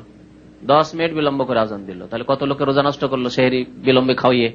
আজান হয়নি এখনো, খেয়েই যাচ্ছে অথচ 10 মিনিট হয়ে গেছে, তাহলে গেল রোজা। জবাবদেহি করবে আল্লাহর কাছে এই খেয়ানতকারী। খেয়ানত করলো তাদের রোজার ক্ষেত্রে, আগে আজান দিয়ে বসলো, বেচারা উঠেছে ঘুম থেকে তাড়াতাড়ি করে, সময় আসলে এখনো 10 মিনিট আছে, খেতে পারতো, কিন্তু আজান শুনে আর খেতে পারলো না, পানিও খেতে পারলো না সাহস করে। এর কালকে আমাদের কে জবাবদেহি করবে? লোকটাকে সারাদিন অনাহারে আর পিপাসায় রাখলে অগ্রিম আজান দিয়ে সময়ের আগে। বুঝতে পারছেন? আমানতদার লিআন্নাহু মুতামান ইউতাবারু আযানুহু ফি দুখুলি ওয়াক্তিস সালাতি ওয়াস সিয়ামি ওয়াল ইফতার। তার আজান মুসলিমদের কাছে গ্রহণযোগ্য কিসের ক্ষেত্রে? নামাজের ওয়াক্ত প্রবেশ করেছে করেনি এই ক্ষেত্রে, রোজার ক্ষেত্রে রোজা ধরবো ইফতার করব এই ক্ষেত্রে, সেহরি খাবো সেহরি খাওয়া বন্ধ করব এই ক্ষেত্রে, ইফতার করব সেই ক্ষেত্রে, ইফতারের কথা বলেছেন, তাহলে সিয়ামের ক্ষেত্রে, ইফতারের ক্ষেত্রে, নামাজের ক্ষেত্রে, বিশেষ করে এই 3টি ক্ষেত্র রয়েছে যেই ক্ষেত্রে মুয়াজ্জিন হচ্ছে আমিন, আমানতদার। একটু যদি খেয়ানত করে, দায়িত্বহীনতা করে, তাহলে জবাবদেহি তাকে করতে হবে। এবং অনেকে রোজা নষ্ট করবে, অনেকে নামাজ নষ্ট করবে, আগে আজান দিয়ে ফেললো, আগে আজান দিয়ে আগে নামাজ পড়িয়ে দিল, তাহলে নামাজ নষ্ট করলো। বিলম্ব করে আজান দিল, তাহলে তাদের উত্তম সময়ে নামাজ পড়ার সুযোগ তাদেরকে দিল না। যেমন আমাদের দেশে জোহর আজান ওই একটা সময় হবে, হ্যাঁ, আসরে আজান হবে 4:30 5টার পরে আজান, আসর আজান হবে, ফজর আজান হবে সূর্য ওঠার আধা ঘন্টা আগে এখানে আজান হবে বা নামাজ হবে। এই যদি অবস্থা হয়, আউয়াল ওয়াক্তে যদি আজান না হয়, তাহলে জবাবদেহি করতে হবে আল্লাহর দরবারে। ওয়া কোন তৃতীয় বৈশিষ্ট্য, তাহলে দুটি কথা হলো, একটি হচ্ছে আওয়াজ ভালো হইতে হবে, উঁচু আওয়াজ হইতে হবে, দ্বিতীয় হচ্ছে বিশ্বস্ত আমানতদার হইতে হবে, তৃতীয় হচ্ছে ওয়া কোন আলেমান বিল ওয়াক্তি, সেই ব্যক্তি যেন নামাজের সময়ের সম্পর্কে, নামাজের সময়সূচি সম্পর্কে জ্ঞানী হয়, আলেম হয়। তাহলে মুয়াজ্জিনকে শরীয়তের আলেম হওয়ার দরকার নেই, বড় আলেম, কিন্তু 5 ওয়াক্ত নামাজের আউয়াল ওয়াক্ত কখন শুরু হয়, টাইম টেবিল সম্পর্কে তাকে জ্ঞানী হইতে হবে। এখানে তো খুব সুযোগ করে দিয়েছে, প্রত্যেক মসজিদে ক্যালেন্ডার, ইসলামিক ক্যালেন্ডার রাখা আছে, এই আজানের সময় হয়ে গেছে, বা ঘড়ি তো অনেক সময় ঘড়ি পেক পেক পেক করা শুরু করলো, অ্যালার্ম দেওয়া শুরু করলো, আজান দেওয়া শুরু করলো। মক্কার আশেপাশে যারা থাকে, মক্কাতুল মুকাররম অন্যান্য মসজিদে, তাদেরকে দেখেছি একটা ছোট টেপ রেকর্ডার নিয়ে বসে আছে, দেখেছেন?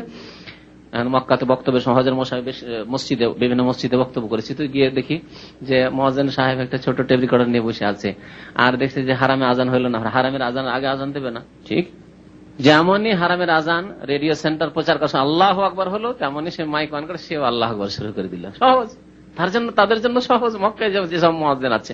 কিন্তু এমন দেশে, যেসব দেশে ইসলামিক ক্যালেন্ডার নেই, যেমন আমাদের দেশে, আজান দেওয়ার ক্ষেত্রে তাকে ভালো জ্ঞান রাখতে হবে যে ফজর আউয়াল ওয়াক্ত কোন দিনে কখন হচ্ছে, যোহর আউয়াল ওয়াক্ত কখন হচ্ছে, আসর কখন হচ্ছে, মাগরিব সূর্য কখন ডুবছে, ইশা কখন হচ্ছে, ফজর কখন হচ্ছে। ওয়াকুন আলেমান বিল ওয়াক্ত, ওয়াক্ত সম্পর্কে তাকে আলেম হইতে হবে, জ্ঞানী হইতে হবে, লিওয়াযিনা ফি আউয়ালিহি, যাতে করে আউয়াল ওয়াক্তে আজান দিতে পারে, প্রথম ওয়াক্তে আজান দিতে পারে নামাজের। ওয়াল আযানু 15 জুমলা, আজানে কতটি বাক্য রয়েছে? ওয়াল আযানু 15 জুমলাতান, আজানে 15টি জুমলা রয়েছে, অর্থাৎ বাক্য রয়েছে। কামা কানা বেলালুন ইউআযিনু বিহি, যেমন কি বেলাল রাদিয়াল্লাহু তাআলা আজান দিতেন বিহাদরাতে রাসূলুল্লাহ সাল্লাল্লাহু আলাইহি ওয়াসাল্লাম, দাইমান সর্বদাই রাসূলুল্লাহ সাল্লাল্লাহু আলাইহি ওয়াসাল্লামের সামনে, হাদরা মানে সামনে।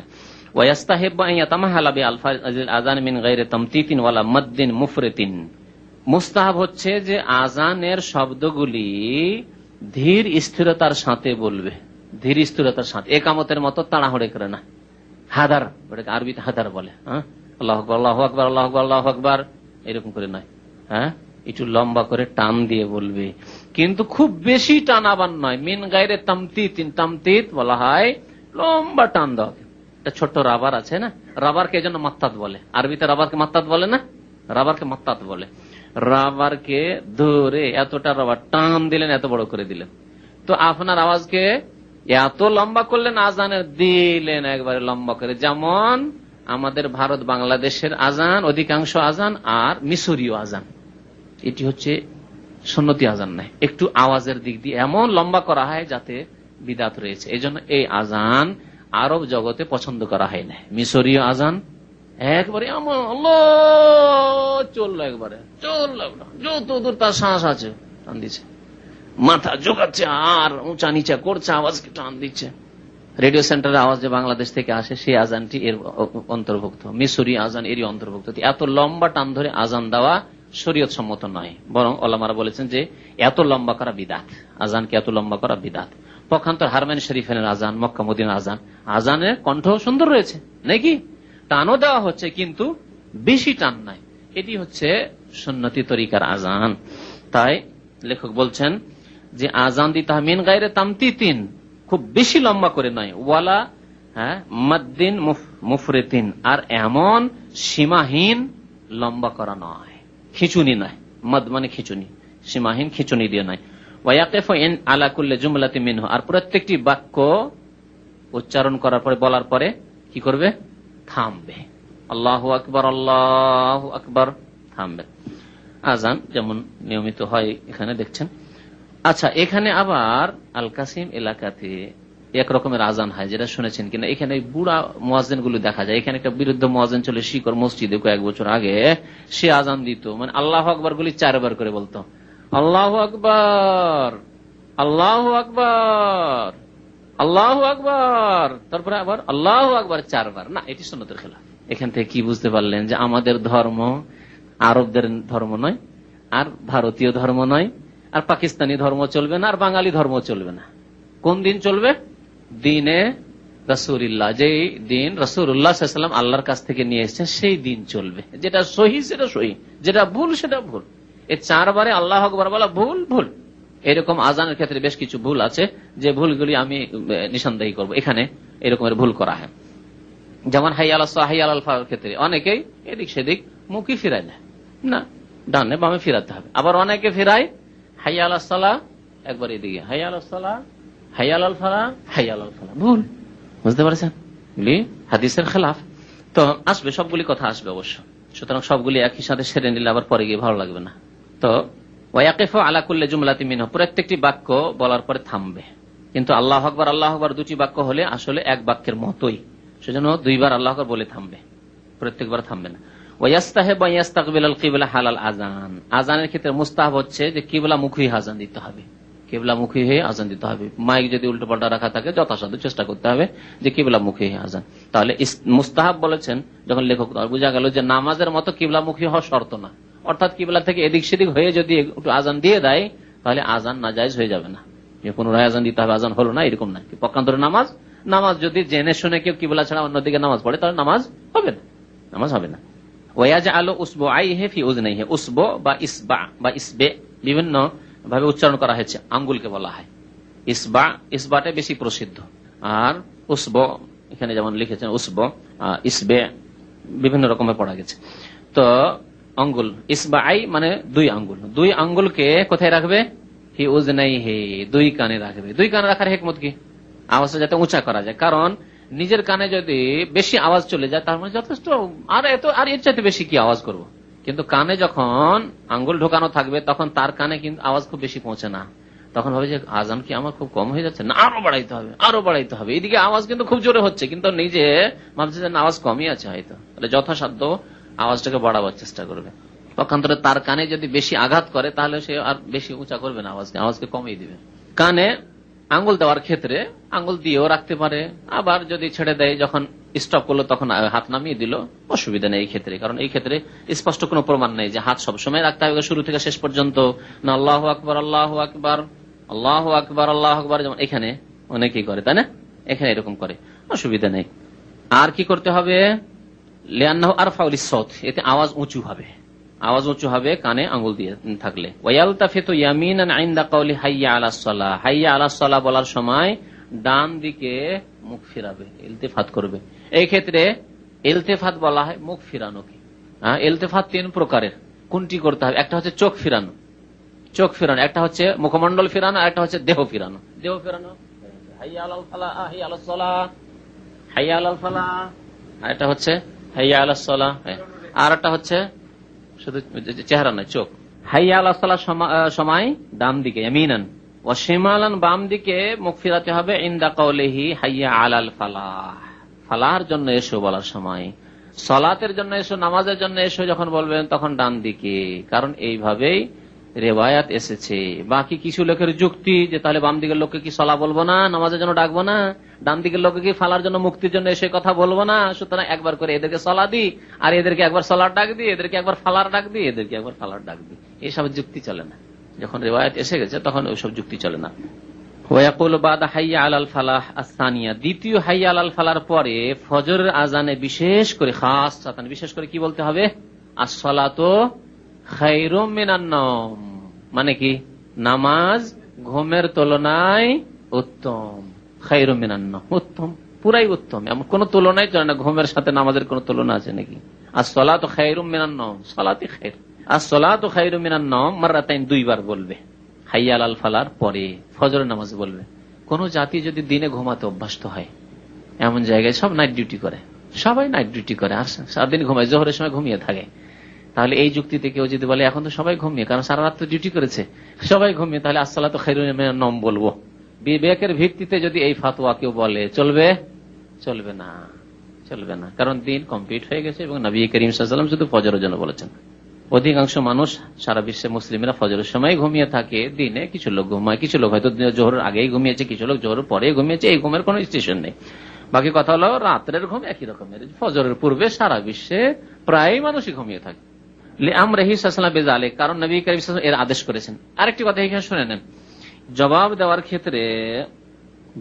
ক্ষেত্রে আসসালাতু খায়রুম মিনান নওম যখন বলা হয়, তখন আমাদের দেশের মানুষরা জবাব দেয় কি বলে জানেন কি? কেউ সাদাকতা ওয়া বারারতা, জয়ীফ হাদিস শুনে, সহিহ হাদিস তো দূরের কথা, জয়ীফ হাদিস শুনে রাখেন, জয়ীফও নেই। আর আমার দেশের হানাফি ভাইরা তো করে, আমি কিছু হাদিসের কাছে শুনতাম এরকম সাদাকতা বারারতা। তারপরে হাদিস তখন তিরমিজি পড়ি, আমি মিশকাত পড়া হয়ে গেছে তার আগে, 2 বছর মিশকাত পড়ি, তারপর তিরমিজি পড়েছি, তার আগে বুলুগুল মারাম পড়েছি, মানে 3-4 বছর পড়া হয়ে গেছে, কিন্তু সাদাকতা বারারতা হাদিস পাই না। তো আমার মনে একদিন প্রশ্ন জাগলো, একটু ভালো ওস্তাদকে জিজ্ঞেস করলাম হাদিসে, যে ওস্তাদ সাদাকতা বারারতা যে অনেকে বলে, তো এটা কেমন?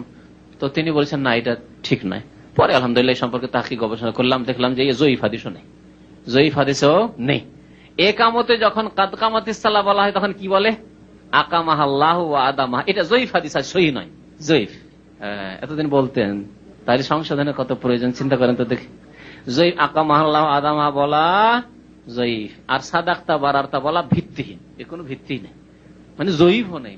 আর জয়ীফ হলেও তো আমল করা যাবে না। প্রথম কথা এটা ধরে রাখছি, জয়ীফ হলেও কোন হুকুম আকাম সাবেত হবে না, দুর্বল দিয়ে।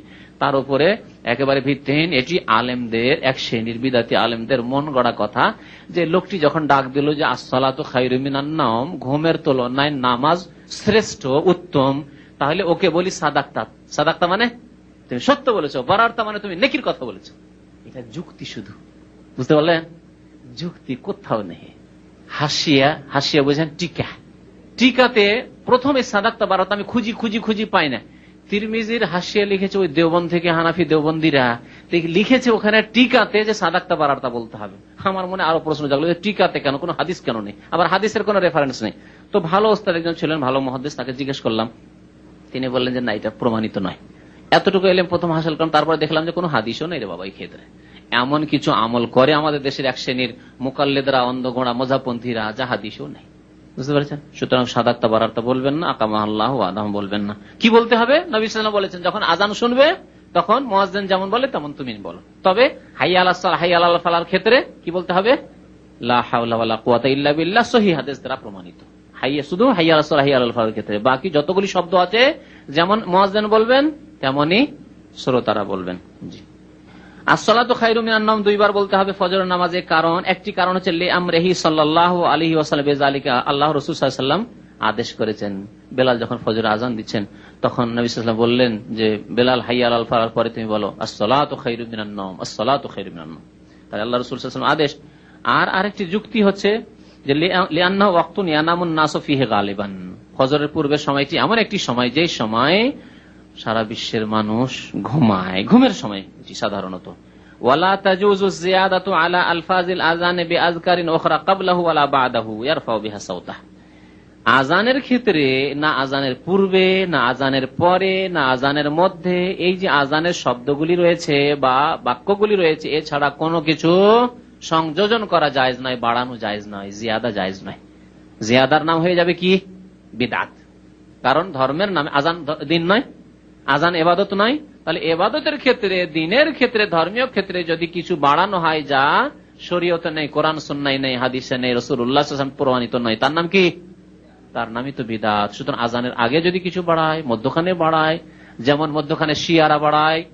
আমি দিল্লিতে ছিলাম, তো শিয়া মসজিদের পাশে ফজরের সময় নামাজ পড়তে উঠি, তো আজান শুনি, আবার আজানে শুনি আশহাদু আন্না মুহাম্মাদুর রাসূলুল্লাহর পরে বলে আশহাদু আন্না আলী ওয়াসিউল্লাহ, আশহাদু আন্না আলিয়ান ওয়াসিউল্লাহ।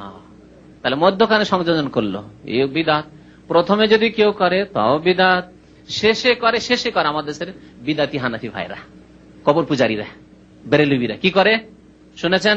শুনেন, শোনাইলে মনে হবে। যদি আশেপাশে বেরেলভিদের আশেপাশে থেকে থাকেন মসজিদ, তাহলে শুনবেন তারা কি বলে, আসসালাতু আসসালামু আলাইকা ইয়া রাসূলুল্লাহ, আসসালাতু আসসালামু আলাইকা ইয়া হাবিবাল্লাহ, আসসালাতু আসসালামু আলাইকা ইয়া খায়রা খালকিল্লাহ। এই তিনটি বাক্য বাড়িয়েছে বেরেলভি হানাফিরা। ভারত, বাংলাদেশ, পাকিস্তানি। ভারত, বাংলাদেশ, পাকিস্তানের কবর পূজারীদের মসজিদের আশেপাশে যদি থাকেন, কানে এই শব্দগুলি প্রত্যেক আজানের পরে পৌঁছিবে, আজানের শেষে। শুনেছেন না শুনেননি? বিদআতের তো কোনো স্টপেজ নেই, তাই না? নন স্টপেজ, মানে যে যেখানে পারলো বাড়িয়ে দিল। বাকি আমাদের স্টপেজ আছে। আল্লাহ যতটা বলেছেন করব, আল্লাহ রসুল বলেছেন ততটা করব, ততটা বলবো। তাহলে আমাদের একটা স্টেশন আছে, স্টপেজ আছে। আর আমাদের আমলে একই রকমের। দেখেন সৌদি আরবে যে আজান, সুন্নতি আজান, বাংলাদেশে সেই আজান, ভারতে সেই আজান, সারা বিশ্ব, ইউরোপ, আমেরিকা চলে যায় একই আজান, জাপানে চলে সেই আজান। কিন্তু বিদআত যখন করতে লাগবে তখন একরকম আর থাকবে না। ইউরোপ আমেরিকার বিদআত আলাদা, বাংলাদেশি বিদআত আলাদা, ভারতীয় বিদআত আলাদা, পাকিস্তানি বিদআত আলাদা, এক আরবদের বিদআত আলাদা। বিদআত করতে লাগলে তখন আর কোন স্টেশন থাকবে না। খেয়াল খুশি, যেখানে যে রকমের খেয়াল খুশি হইলো তখন সেই রকমই সেখানে শুরু করলো, তাই হয়েছে। তো ওয়ালা তাজুজু জিয়াদা, বৃদ্ধি করা জায়েজ নয়, আলা আলফাজিল আজান, আজানের শব্দের উপর, বিআজকারিন ওখরা, অন্য কোন জিকির, যে কোনো জিকির হলেও জায়েজ নয়। কেউ সুবহানাল্লাহ বাড়াবে, আলহামদুলিল্লাহ বাড়াবে, লা ইলাহা ইল্লাল্লাহ আরো কিছু বাড়াবে, লা ইলাহা ইল্লাল্লাহ একবার দুইবার বাড়াবে, চলবে? চলবে না। কাবলাহু ওয়ালা বাদাহু, না প্রথমে না পরে, মধ্যখানে হলেও চলবে না। ইয়ারফাউ বিহা সাউতাহু, আর সেগুলি উচ্চ স্বরে বলবে, তা চলবে না। লিআন্না যালিকা মিনাল বিদআইল মুহদাসা, কারণ এগুলি হচ্ছে নব আবিষ্কৃত বিদআত। বিদআত এবং মুহদাসা মানে নব আবিষ্কৃত বিদআত। নবী করিম সাল্লাল্লাহু আলাইহি ওয়াসাল্লাম, সাহাবায়ে কেরাম, খুলাফায়ে রাশিদিন থেকে প্রমাণিত নয়। তাহলে আরেকটি কথা এখানে বলে দিই প্রাসঙ্গিক, সেটা হচ্ছে আমাদের দেশে আজানের পরে মোনাজাত করে, আজানের পরে মুয়াজ্জিন করে, আর যারা শোনে মসজিদে তারাও মোনাজাত করে। এটি বৃদ্ধি করা নয় কি? মোনাজাত নেই, হাত উঠিয়ে দোয়া করা নেই। তো দোয়া পড়া আছে, ওই দোয়াগুলি পড়া আছে বিনা হাত উঠায়, তাহলে হাত উঠানোটা জিয়াদা হয়ে গেল, বিদআত। ফাকুল্লু মা ইউফআলু গায়রাল আযানি সাবিতান রাসূলিল্লাহ সাল্লাল্লাহু আলাইহি ওয়াসাল্লাম ফাহুয়া বিদআতুন মুহাররামা। সুতরাং নবী করিম সাল্লাল্লাহু আলাইহি ওয়াসাল্লাম থেকে প্রমাণিত আজান ছাড়া অন্য কোন রকম ভাবে আজান দিলে সেটি হবে বিদআত, হারাম, মুহাররম। ফাকুল্লু যালিকা মুহদাসুন মুবতাদা, এই সমস্ত হচ্ছে বিদআত, নব আবিষ্কৃত। ইয়াহরুমু ফিলুহু, এগুলি করা হারাম। তাহলে আসসালাতু ওয়াসসালামু আলাইকা রাসূলুল্লাহ, আজানের আগে পরে বলা, মধ্যে বলা, এগুলি হচ্ছে বিদআত। আশহাদু আন্না আলিয়ান খলিফাতুল্লাহ অথবা ওয়াসিউল্লাহ, আশহাদু আন্না ফাতেমাতা উমুক, আশহাদু আন্না হুসাইনান হাসাইনান, এইসব হচ্ছে বিদআত, হারাম। ওয়াজিবু ইনকারুহু, সুতরাং এর প্রতিবাদ করা উচিত। আলামান ফাল, ওই ব্যক্তির বিরুদ্ধে যে ব্যক্তি এগুলি বিদআত করবে, যদি সম্ভব হয় তাহলে প্রতিবাদ করতে হবে। প্রতিবাদের তিনটি স্তর আছে না নেই? তো সময়ের পূর্বে যদি আজান দিয়ে ফেলে কেউ, তাহলে সে আজান যথেষ্ট নয়। ওয়ালা ইউজি মানে ওয়ালা ইয়াকফি, কাফি নয় মানে যথেষ্ট নয়।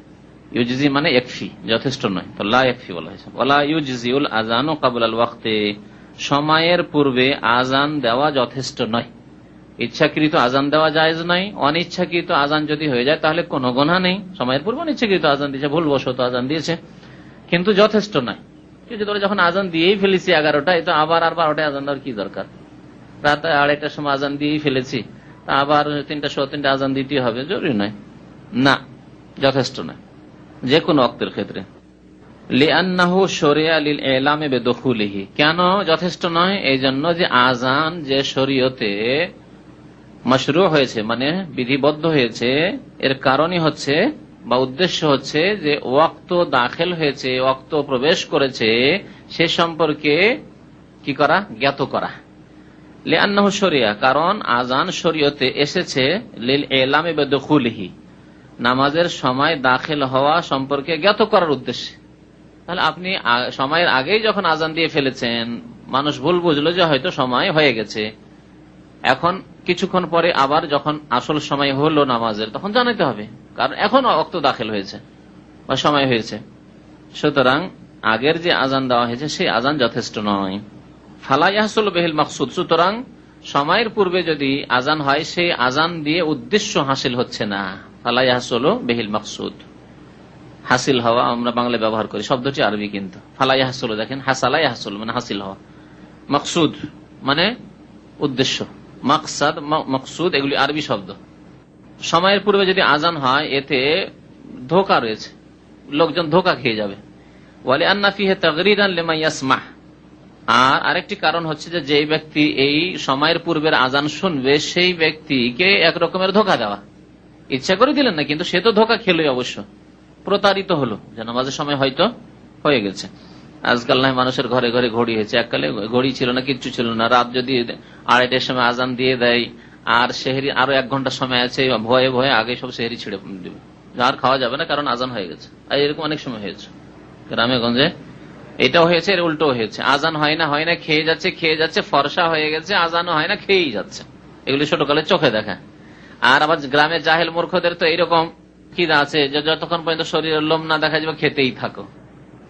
আরো দেখেছি জাহেল মূর্খদেরকে, নারী পুরুষ এদেরকে শুনেছি, আবার না দেখলে শুনেছি যে কি করে, ফর্সা হয়ে যাচ্ছে দরজা বন্ধ করে দাও, ফর্সা হয়ে যাচ্ছে দরজা বন্ধ করে আন্ধার করে খাও, অন্ধকার করে ঘরে খেতে থাকো।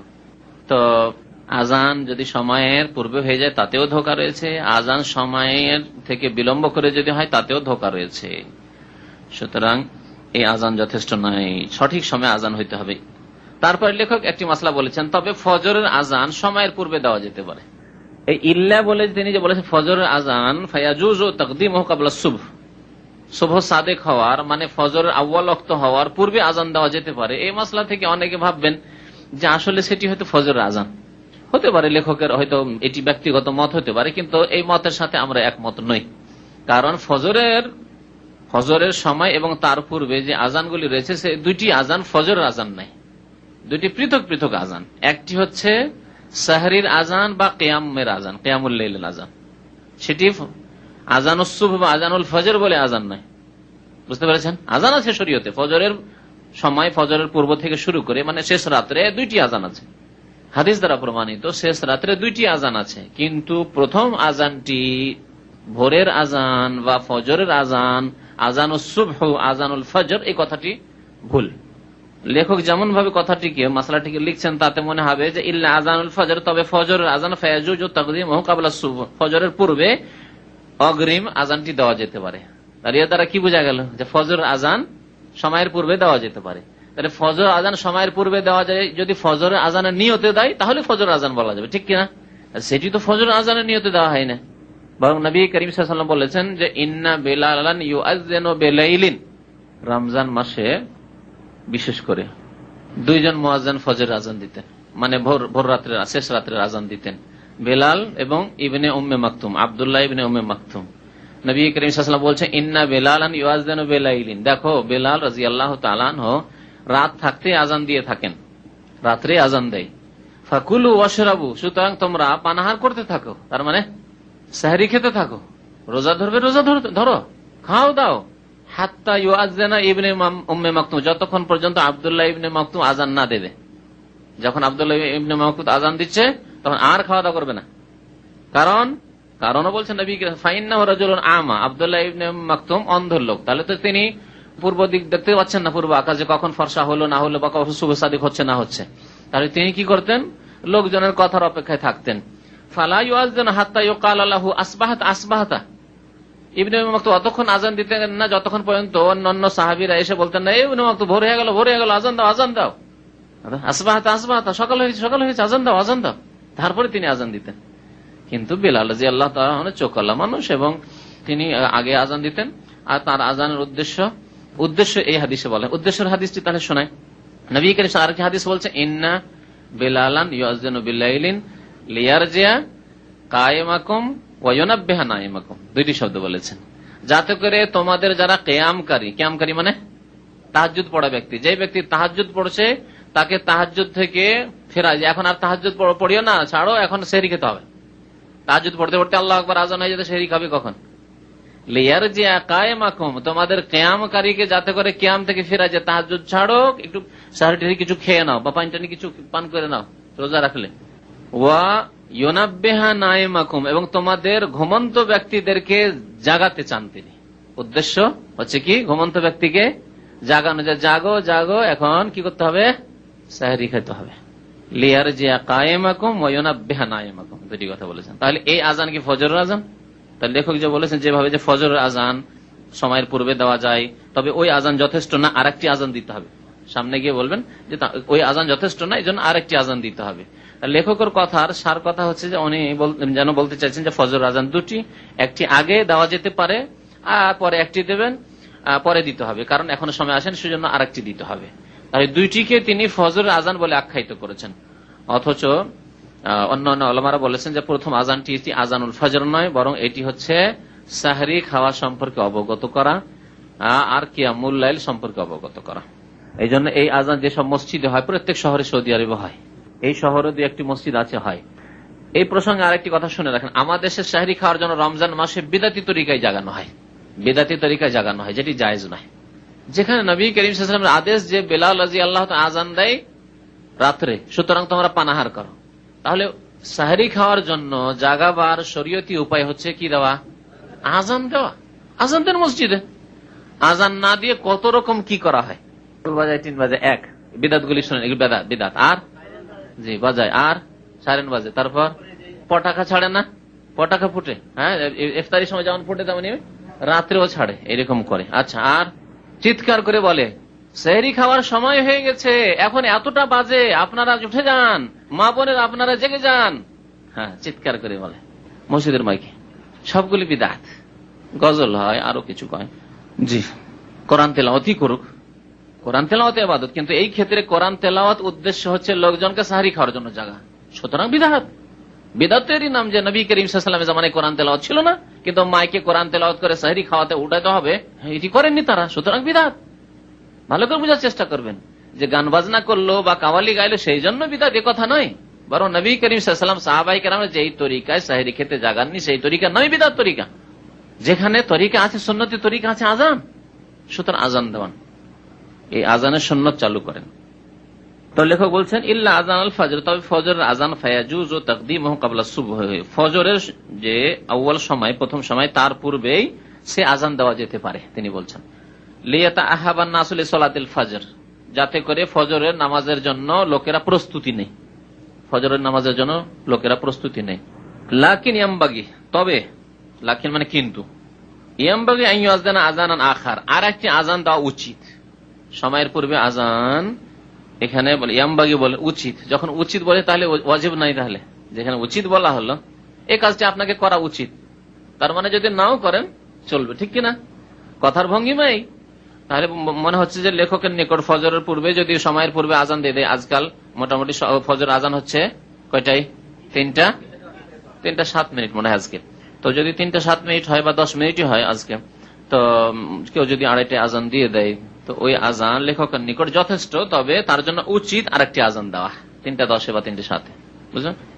ইনদা তুলুল ফজর, যখন ফজর হবে, ফজর তুলু হবে মানে ফজর উদয় হবে। লিয়ারিফান নাসু দুখুলাল ওয়াক্তি ওয়া হুলুলাস সালাতি ওয়াস সিয়াম, যাতে করে লোকেরা জানতে পারে যে এখন ফজরের ওয়াক্ত দাখিল হয়েছে, আর হুলুলাস সালাহ নামাজের সময় আরম্ভ হয়েছে। হুলুল মানে প্রবেশ করা, দাখিল হওয়া। আর ওয়াস সিয়াম, এবং রোজার সময় জানতে পারে যে রোজার সময়, রোজা ধরার সময় শেষ হয়ে গেছে, আর রোজা ধরার সময় নেই। দ্বিতীয় যখন আজান হলো তখন মানুষ বুঝতে পারলো যে আজান ফজর হয়ে গেছে, আর রোজা ধরার সময় নেই। এই ক্ষেত্রে যদি মুয়াজ্জিন 2 জন হন, এটি ভালো। দেখেন নবী করিম সাল্লাল্লাহু আলাইহি ওয়াসাল্লাম 2 জন মুয়াজ্জিন রেখেছেন। আর এক মসজিদে যদি একই মুয়াজ্জিন আজান দেয় আর কারো বাড়িতে ঘড়ি না থাকে, তাহলে কিন্তু গরমিল হতে পারে, দ্বিধাগ্রস্ত যে এই আজান, ঘুম থেকে উঠছে, একে তো ঘুম থেকে ঘাবড়িয়ে উঠেছে, এই আজান কোন আজান হলো, ফজরের নামাজ পড়ার আজান হলো না সেহরি খাওয়ার আজান হলো, এখন সময় আছে কি নেই। বলছে যে মুয়াজ্জিন যদি 2 জন হয়, তাহলে গ্রামের লোকেরা বুঝতে পারবে যে এই আজানটি কার আওয়াজে আজান হচ্ছে, তাহলে বোঝা এটি আগের বেলালের আজান, আর এটি হচ্ছে ইবনে উম্মে মাকতুম আব্দুল্লাহর আজান। আজকাল গ্রামের 2 জনের আজান আওয়াজে পার্থক্য করতে পারবে, সুতরাং লোকেরা বুঝতে পারবে যে এই আজান কোন আজান, প্রথম আজান না দ্বিতীয় আজান। এইরকমই হওয়া উচিত আসলে। ওয়ায়ুসান্নু লিমান সামিআল মুয়াজ্জিনা ইজাবাতুহু, আর সুন্নত হচ্ছে ওই ব্যক্তির জন্য যে ব্যক্তি মুয়াজ্জিনের আজান শুনবে। কি সুন্নত? ইজাবাতুহু, তার জবাব দেওয়া, আজানের জবাব দেওয়া। আজানের জবাব দেওয়া কি তাহলে সুন্নত? গুনাহগার হবে না, ওয়াজিব নয়, তবে বড় ফজিলত রয়েছে। যে ব্যক্তি মুয়াজ্জিন আজানের জবাব দিল এবং আজানের জবাবের শেষে দোয়াগুলি পড়লো, নবী করিম সাল্লাল্লাহু আলাইহি ওয়াসাল্লাম বলেছেন তার জন্য জান্নাতের দরজাগুলি খুলে দেওয়া হয়। অথচ খুব হালকা কাজ, খুব সহজ কাজ। আর অনেকে গাফেল হয়ে থেকে যাচ্ছে, গল্প করতেই থাকলো, জবাব দিল না। এমনকি অনেক ধার্মিক লোক আছে যারা দিনের কথা আলোচনা করছে, প্রশ্ন করছে, জবাব দিচ্ছে, আলেম, ওস্তাদ, ছাত্র, মাদ্রাসার ওস্তাদ, ছাগির, আর আজানটার খেয়াল করছে না। সে সময় দর্শ বন্ধ করে দেন, দর্শ বন্ধ করে দেন, জবাব দেন। কোরআনের তেলাওয়াত হচ্ছে, তেলাওয়াত বন্ধ করে দেন। তেলাওয়াত সবসময় নফল কাজ, সবসময় করতে পারবেন, কিন্তু এই আজানের জবাবটা তার সবসময় হবে না। বুঝতে পারছেন? তো যতই গুরুত্বপূর্ণ কাজ হোক সেই কাজটা বন্ধ করে দিয়ে আজানের জবাবটা দিয়ে দেন, কারণ এটি একটি সুন্নত এবং এর একটা বড় ফজিলত রয়েছে। সুতরাং এই ক্ষেত্রে যত্নবান হওয়া উচিত, অবহেলা না করা উচিত। অনেক শিক্ষিত মানুষরা, জ্ঞানী গুণী মানুষরা, আলেম, ছাত্র, তারাও এইরকমের ভুল করে থাকেন। অভ্যাস করেন এরকম যে আমরা আজানের জবাব দেব। কি জবাব দিতে হবে? আইয়াকুল মিসলা মা ইয়াকুল, মুয়াজ্জিন যেমন বলবে তেমনি শ্রোতারা বলবে যারা আজান শুনছে। ওয়ায়াকুল, তবে ওয়ায়াকুল ইনদা হাইয়া আলাস সালাহ ওয়া হাইয়া আলাল ফালাহ, হাইয়া আলাস সালাহ হাইয়া আলাল ফালাহর ক্ষেত্রে বলবে শ্রোতারা কি? লা হাওলা ওয়ালা কুওয়াতা ইল্লা বিল্লাহ। কেন লা হাওলা ওয়ালা কুওয়াতা ইল্লা বিল্লাহ বলবে? হিকমত কি? প্রথম কথা, আল্লাহ রাসূলের আদেশ, এটি সবচেয়ে বড় কথা, তাই না?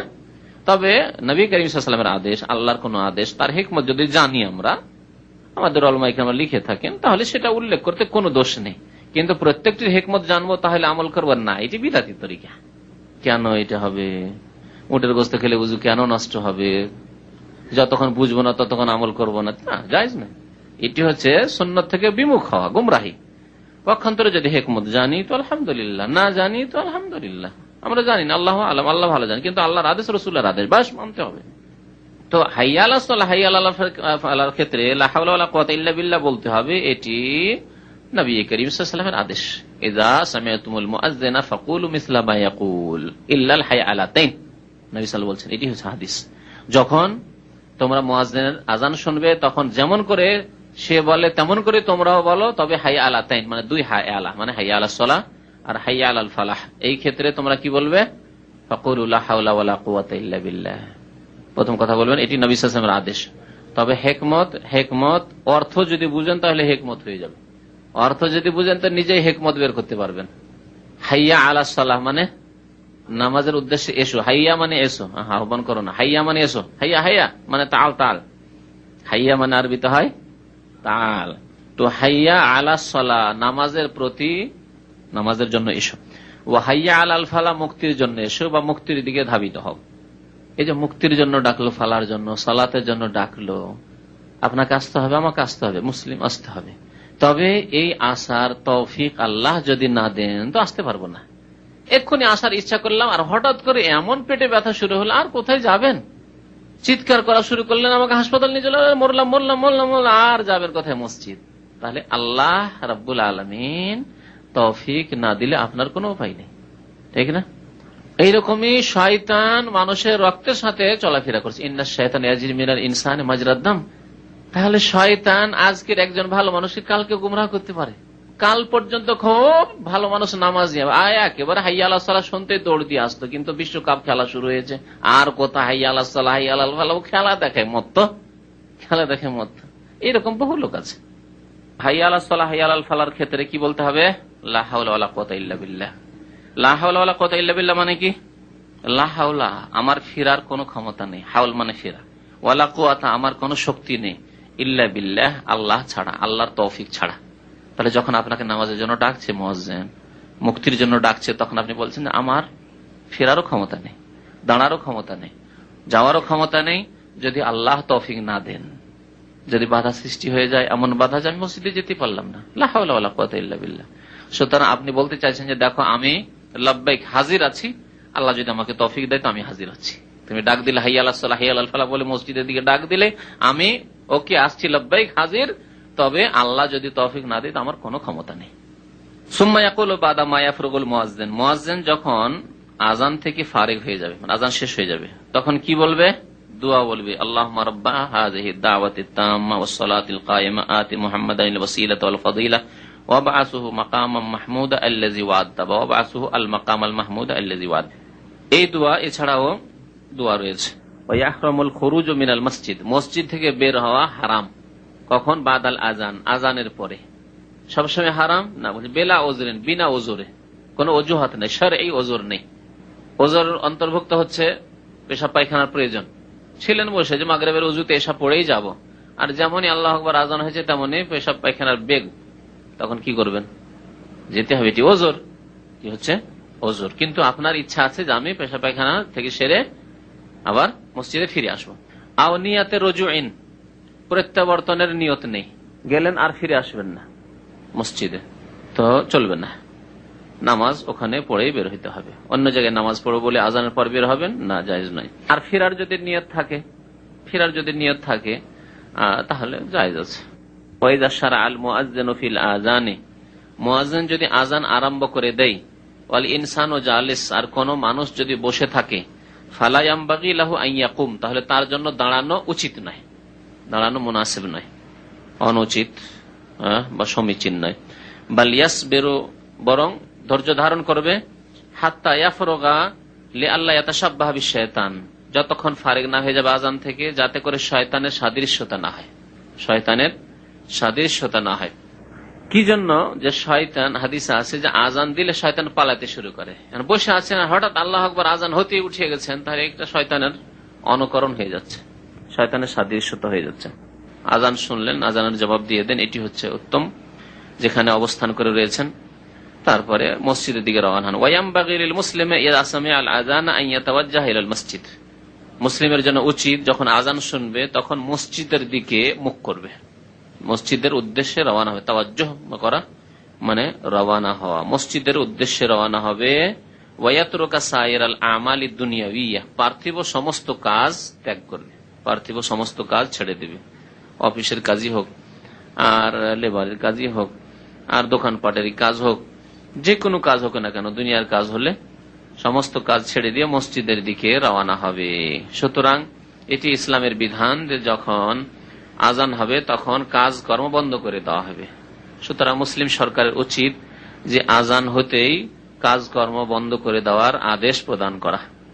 কারণ মহান আল্লাহ রাব্বুল আলামিন ইরশাদ করেছেন, ফি বুয়ুতিন আযানাল্লাহু আন তুরফাহ, আল্লাহ আদেশ করেছেন তার ঘরগুলিকে, বুয়ুত মসজিদগুলিকে বুয়ুত বলা হয়েছে, সেই ঘরগুলিকে সমুচ্চ করার আদেশ করেছেন, মানে সেগুলিকে পরিষ্কার পরিচ্ছন্ন রাখতে হবে, সেগুলিকে সুন্দর করতে হবে, দুনিয়ার ঘর তৈরি না করে, শিরক বিদাতের ঘর তৈরি না করে বা সুন্দর না করে আল্লাহর ঘর বেশি সুন্দর করার হক রাখে। আযেন আল্লাহ তুরফা, ঘরকে উঁচা করতে হবে, তার মানে পরিষ্কার পরিচ্ছন্নতা, সুন্দর করে রাখা, সাফ সুতরা রাখা, যে নাপাকি থেকে দূরে রাখা, যে মসজিদের খেদমতে যা কিছু লাগে, মসজিদের লাইট, মসজিদের কার্পেট, মসজিদের চাটাই, এসব তার শামিল। ওয়ায়ুযকারা ফীহা ইসমুহু, আর সেই ঘরগুলিতে আল্লাহ রাব্বুল আলামিনের নামের জিকির করা, আল্লাহর নাম স্মরণ করার আদেশ করা হয়েছে। আযেন আল্লাহ, আল্লাহর আদেশ যে সেই ঘরগুলিতে অর্থাৎ মসজিদে আল্লাহর নাম স্মরণ করা হবে, আল্লাহর জিকির করা হবে নামাজের মাধ্যমে। কারণ নবী করিম সাল্লাল্লাহু আলাইহি ওয়াসাল্লাম, এটি হচ্ছে মসজিদ তৈরি করার মুখ্য উদ্দেশ্য। মসজিদ তৈরি করার মুখ্য উদ্দেশ্য কি? নামাজ কায়েম করা বা জামাত। কারণ মসজিদে যে অন্যান্য ইবাদতগুলি হয় নামাজ ছাড়া, সেগুলি মসজিদ ছাড়াও হতে পারে, তার জন্য মসজিদ জরুরি নাই। কোনো পার্থক্য নেই যে আপনি নিজের বাড়িতে তেলাওয়াত করবেন না মসজিদে তেলাওয়াত করবেন, ঠিক না? এইরকমই জিকির আজকার করবেন, তাসবিহ তাহলিল করে সুবহানাল্লাহ, আলহামদুলিল্লাহ, লা ইলাহা ইল্লাল্লাহ, আল্লাহু আকবার ইত্যাদি করবেন। এগুলি, এই আজকারগুলি যদি ধরা হয় তাহলে এগুলি মসজিদে পড়েন আর বাড়িতে পড়েন সমান। তো আল্লাহ রাব্বুল আলামিনের জিকির মানে হচ্ছে বড় জিকির, সালাত, নামাজ। কারণ কোরআনে আল্লাহ রাব্বুল আলামিন ইরশাদ করেছেন সূরা তাহা, ওয়া আকিমিস সালাতা লিযিকরি, নামাজ কায়েম করো আমার জিকিরের উদ্দেশ্যে। আর এখানে বলা হয়েছে ওয়ায়ুযকারা ফীহা ইসমুহু, আল্লাহর নামের জিকির করা হবে মসজিদ, তার মানে নামাজ কায়েম করা হবে।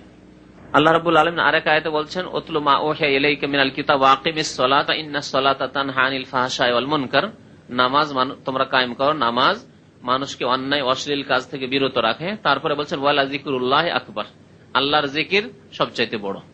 সবচাইতে বড় কাজ হচ্ছে আল্লাহকে স্মরণ করা। তাহলে এখানে নামাজের প্রসঙ্গ টেনেই তারপরে বলা হয়েছে কি জিকিরুল্লাহ, নামাজকে তাহলে জিকিরুল্লাহ বলা হয়েছে। এরকম বেশ কিছু আয়াত রয়েছে যেখানে নামাজকে জিকির বলা হয়েছে।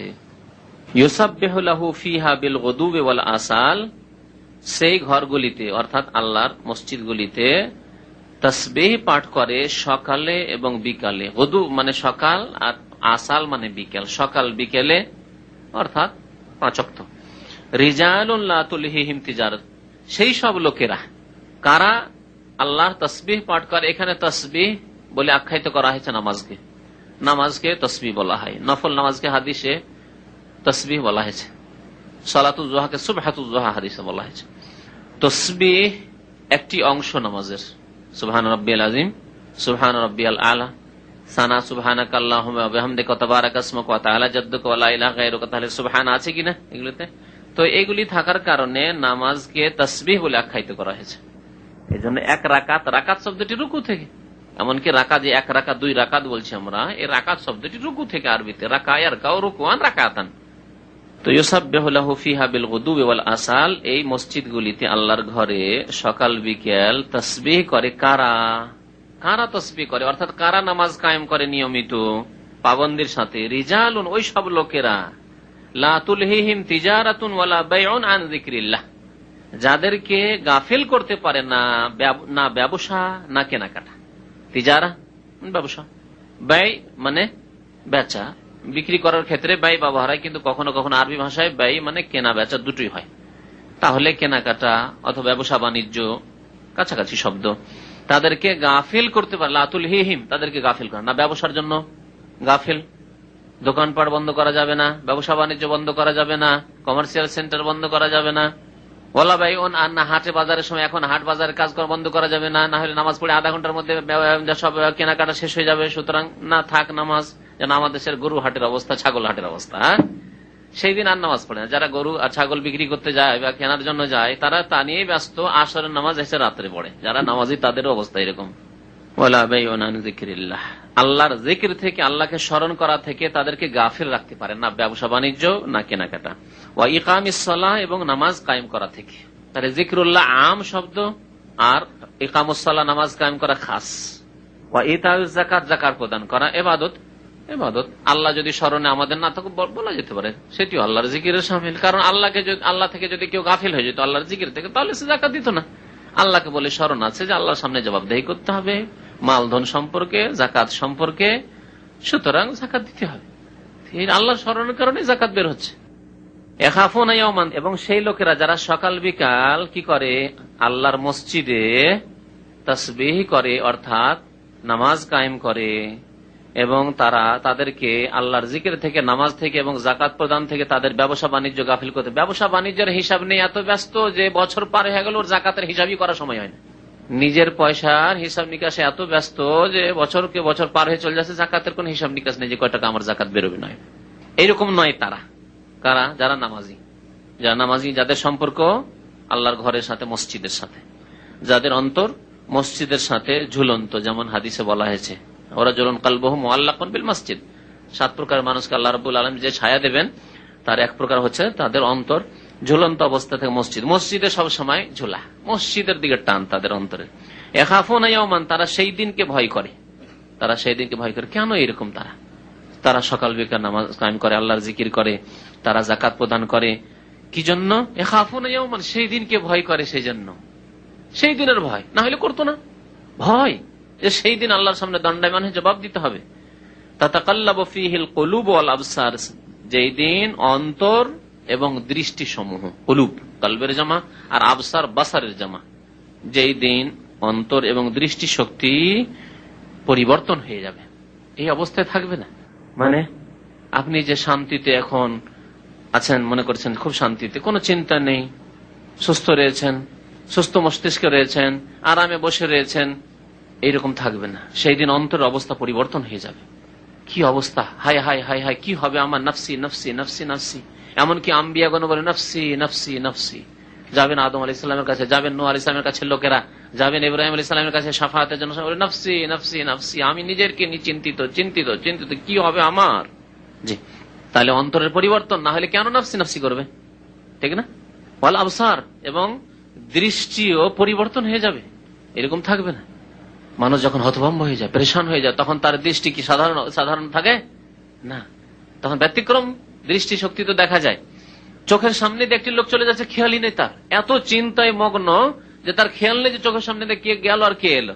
হয় এরকম খুব চিন্তিত অবস্থা যদি থাকেন, কেউ সে সালাম দিচ্ছে তাও খেয়াল নেই, সামনে দিয়ে কে চলে গেল একটু বলতে পারবেন না চলে গেল, কয় রাকাতে নামাজ পড়লে তাও বলতে পারলেন না, প্রথম রাকাতে কোন সূরা পড়েছিল তাও বলতে পারেন না, বুঝতে পারছেন না? তো সেই দিন মানুষের অন্তর এবং দৃষ্টির অবস্থা পরিবর্তন হয়ে পড়বে। সূরা নূর আয়াত নম্বর 36 এবং 37। কি বলতে চাচ্ছেন লেখক? এই থেকে মুমিনের শান হচ্ছে যে যখন আজান হবে তখন মসজিদের উদ্দেশ্যে রওনা হয়ে যাবে, কারণ মুমিনের গুণ আল্লাহ বয়ান করেছেন যে লা তুলহিহিম তিজারাতুন ওয়ালা বাইউন আন যিকরিল্লাহ, আল্লাহ স্মরণ থেকে ওয়া ইকামুস সালাহ, নামাজ কায়েম করা থেকে তাদেরকে গাফেল করে না, তাদের ব্যবসা বাণিজ্য, ধন সম্পদ, সন্তান সন্ততি ইত্যাদি। নতুন বউ বিয়ে শাদী করেছেন, ফজর নামাজ পড়ে না, নতুন বিয়ে করার ফজর নামাজ পড়ে না, এমনটা নাই। ওয়াল ইকামাতু ইহদা আশারাতু জুমলাতান, তারপরে একামতের কথা বলছেন যে একামতের বাক্য হচ্ছে কয়টি? 11টি। এটি হচ্ছে কার একামত? বেলাল রাদিয়াল্লাহু তাআলা আনহু, মদিনার যে মুয়াজ্জিন নিযুক্ত ছিলেন নবী করিম সাল্লাল্লাহু আলাইহি ওয়াসাল্লামের পক্ষ থেকে, তার হাদিসে রয়েছে 11টি বাক্য রয়েছে একামতে। এবং সারা জীবন আজান একামত শুরু হওয়ার পর থেকে প্রথম হিজরি থেকেই, প্রথম হিজরিতে তো চলে এসেছে আজান, না বলা হয়েছে এর আগে যে প্রথম হিজরিতে আজানের বিধান এসেছে। তারপর থেকে নবী করিম সাল্লাল্লাহু আলাইহি ওয়াসাল্লাম দীর্ঘ 10 বছর মদিনা অবস্থান করেছেন, এই 11টি বাক্য দিয়ে মসজিদ নববীতে একামত হয়েছে। আর মক্কা মুকাররমে আবু মাহজুর রাদিয়াল্লাহু তাআলা আনহু আজান দিতেন মক্কা বিজয়ের পরে, মানে 8ম হিজরির পরে। তার আজান এবং একামতে একটু বেলাল রাদিয়াল্লাহু তাআলার আজান একামত থেকে ব্যতিক্রম ছিল, পার্থক্য ছিল। কি? কতটি বাক্য ছিল? 19টি ছিল। আশহাদু আল্লা ইলাহা ইল্লাল্লাহ, জি 4 বার, তো উচ্চ স্বরে 4 বার, হ্যাঁ। আর আশহাদু আন্না মুহাম্মাদুর রাসূলুল্লাহ, জি। তো এটা, এই আজানকে কি বলা হয়? তারজি, বা বারবার ফিরানো, তারজি মানে হয় ওটাকে আবার ফিরানো। তো তারজি সুন্নাত, তারজির আজান কেউ যদি দেয় তাহলে শোনা। বেলাল রাদিয়াল্লাহু তাআলা আজান না দিয়ে কখনো কখনো বা কোন মসজিদে যদি তারজির আজান 19টি বাক্য দিয়ে কেউ দেয় তাহলে সেটি সুন্নত। কিন্তু নতুন এলাকায় গিয়ে যদি এই আজান শুরু করেন আর সেখানকার লোকেরা সব জাহেল মূর্খের পাল, আর তাদেরকে একটা নতুন আজান শুনিয়ে দেন আর বিভ্রাট সৃষ্টি করে দেন, তাহলে ফিতনা হওয়ার আশঙ্কা আছে। না করে তাহলে এই ক্ষেত্রে তাদেরকে প্রথম জ্ঞান দিতে হবে, আর জ্ঞান দেওয়ার পর যদি ওইরকম আজান দেন অসুবিধা নেই। মদিনা ইউনিভার্সিটির মতো জায়গায় এগুলি করা হয় মাঝে মাঝে, কোনো অসুবিধা নেই, কারণ সেখানে সবাই শিক্ষিত সমাজ এবং সবাই এগুলি গ্রহণ করে নেবে। কিন্তু অন্য জায়গায় সমস্যা আছে, তো যেখানে সমস্যা হবে সেখানে করতে হবে না। আর বাকি নবী করিম সাল্লাল্লাহু আলাইহি ওয়াসাল্লাম প্রথম থেকেই, প্রথম হিজরিতেই তো আজানের বিধান এসেছে, তখন থেকে নিয়ে নবী সাল্লাল্লাহু আলাইহি ওয়াসাল্লামের ইন্তেকাল পর্যন্ত বেলাল রাদিয়াল্লাহু তাআলা, তারপরেও বেলাল রাদিয়াল্লাহু তাআলা মুয়াজ্জিন থেকেছেন মসজিদে নববীর। তো সুতরাং বেলাল রাদিয়াল্লাহু তাআলা আজানের উপরে অধিকাংশ মুসলিম বিশ্ব আমল করছে, সুতরাং তার উপরে থাকাই যথেষ্ট। তবে এই সম্পর্কে অবগতির জন্য বললাম যে কখনো যদি এরকম কেউ আজান দেয় তাহলে ভালো, দিতে পারে। 19টি কালেমা হয়ে যাবে, 15টি আর 4টি হয়ে গেল। আশহাদু আল্লা ইলাহা ইল্লাল্লাহ 2টো বেড়ে গেল, আশহাদু আন্না মুহাম্মাদুর রাসূলুল্লাহ 2টি বেড়ে গেল। তারজি বলা হয়েছে। পক্ষান্তরে হানাফি ভাইরা বা হানাফি আলেমরা এই তারজির আজানকে অস্বীকার করেছে, তারজির আজানকে অস্বীকার করেছে। অথচ নবী করিম সাল্লাল্লাহু আলাইহি ওয়াসাল্লামের পক্ষ থেকে নবী সাল্লাল্লাহু আলাইহি ওয়াসাল্লাম আজান, আবার এই আজানগুলি নিজে থেকে তিনি বলেন, নবী সাল্লাল্লাহু আলাইহি ওয়াসাল্লাম শিখিয়ে দিলেন যে এইভাবে বলো বলো বলো, আর আবু মাহজুরা আজানগুলি উচ্চারণ করছেন। তাই নবী সাল্লাল্লাহু আলাইহি ওয়াসাল্লামের শিক্ষা দেওয়া তারজির আজান। সুতরাং এটিও সুন্নাত, ওটিও সুন্নাত। বেলালের আজানও সুন্নাত আর আবু মাহজুরের আজানও সুন্নাত রাদিয়াল্লাহু তাআলা আনহুমা। হানাফি ভাইদের আরেকটি রোগের কথা শুনে নেন। তারা আজানের ক্ষেত্রে বেলাল রাদিয়াল্লাহু তাআলা আনহুর আজান নিয়েছে, আর একামতের ক্ষেত্রে আবার বেলালের একামত নেয়নি। বেলাল রাদিয়াল্লাহু তাআলা আনহু সম্পর্কে হাদিস রয়েছে, আমারা বেলালান আই ইয়াশফাল আজান ওয়া ইউতিরাল ইকামা। হাদিসটি ভালো করে শুনেন।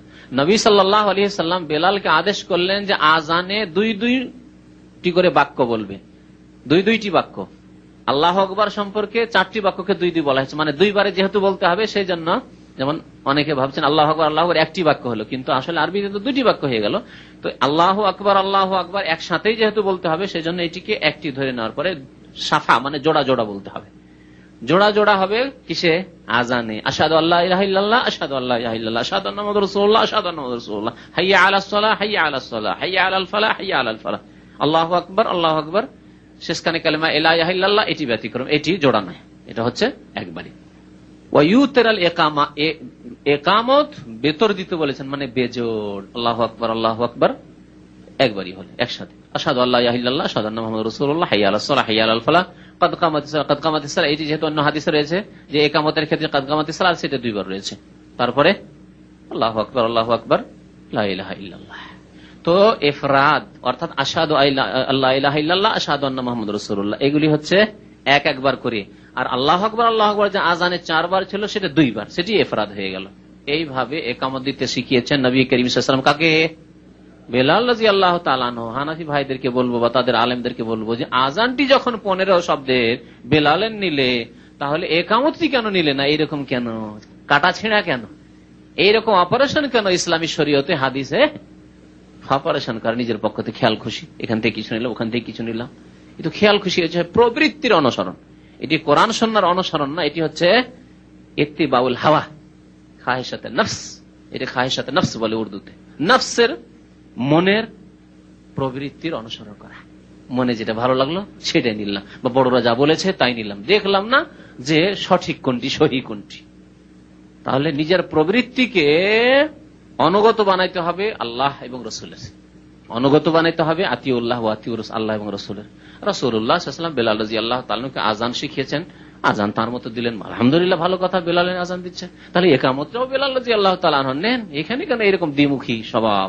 তাহলে একামত ডবল আবু মাহজুর রাদিয়াল্লাহু তাআলা আনহুর একামতে ছিল, আমরা একামত ডবল জায়েজ বলছি, কিন্তু বেলাল রাদিয়াল্লাহু তাআলা আনহু দীর্ঘদিন আর সেই আযানই সারা বিশ্বে চলছে, তাহলে তার একামতটাও সারা বিশ্বে চলুক। বাকি ব্যতিক্রম যদি কোন মসজিদে তারজির আযান দুটোই নেন, তারজিয়ে নেন, 19 বাক্য বিশিষ্ট আযান নেন, আর 17 বাক্য বিশিষ্ট হানাফি একামত নেন, অসুবিধা নাই। হানাফির যেটা নিয়েছে সেটাও শরীয়ত আছে, সেটা হানাফি একামত শুধু নয়, কারণ সেটাও হাদিস আছে, বুঝতে পারছেন? যখন তাহলে আবু মাহজুরার আযান নেবেন, তখন আবু মাহজুরার একামত নেন।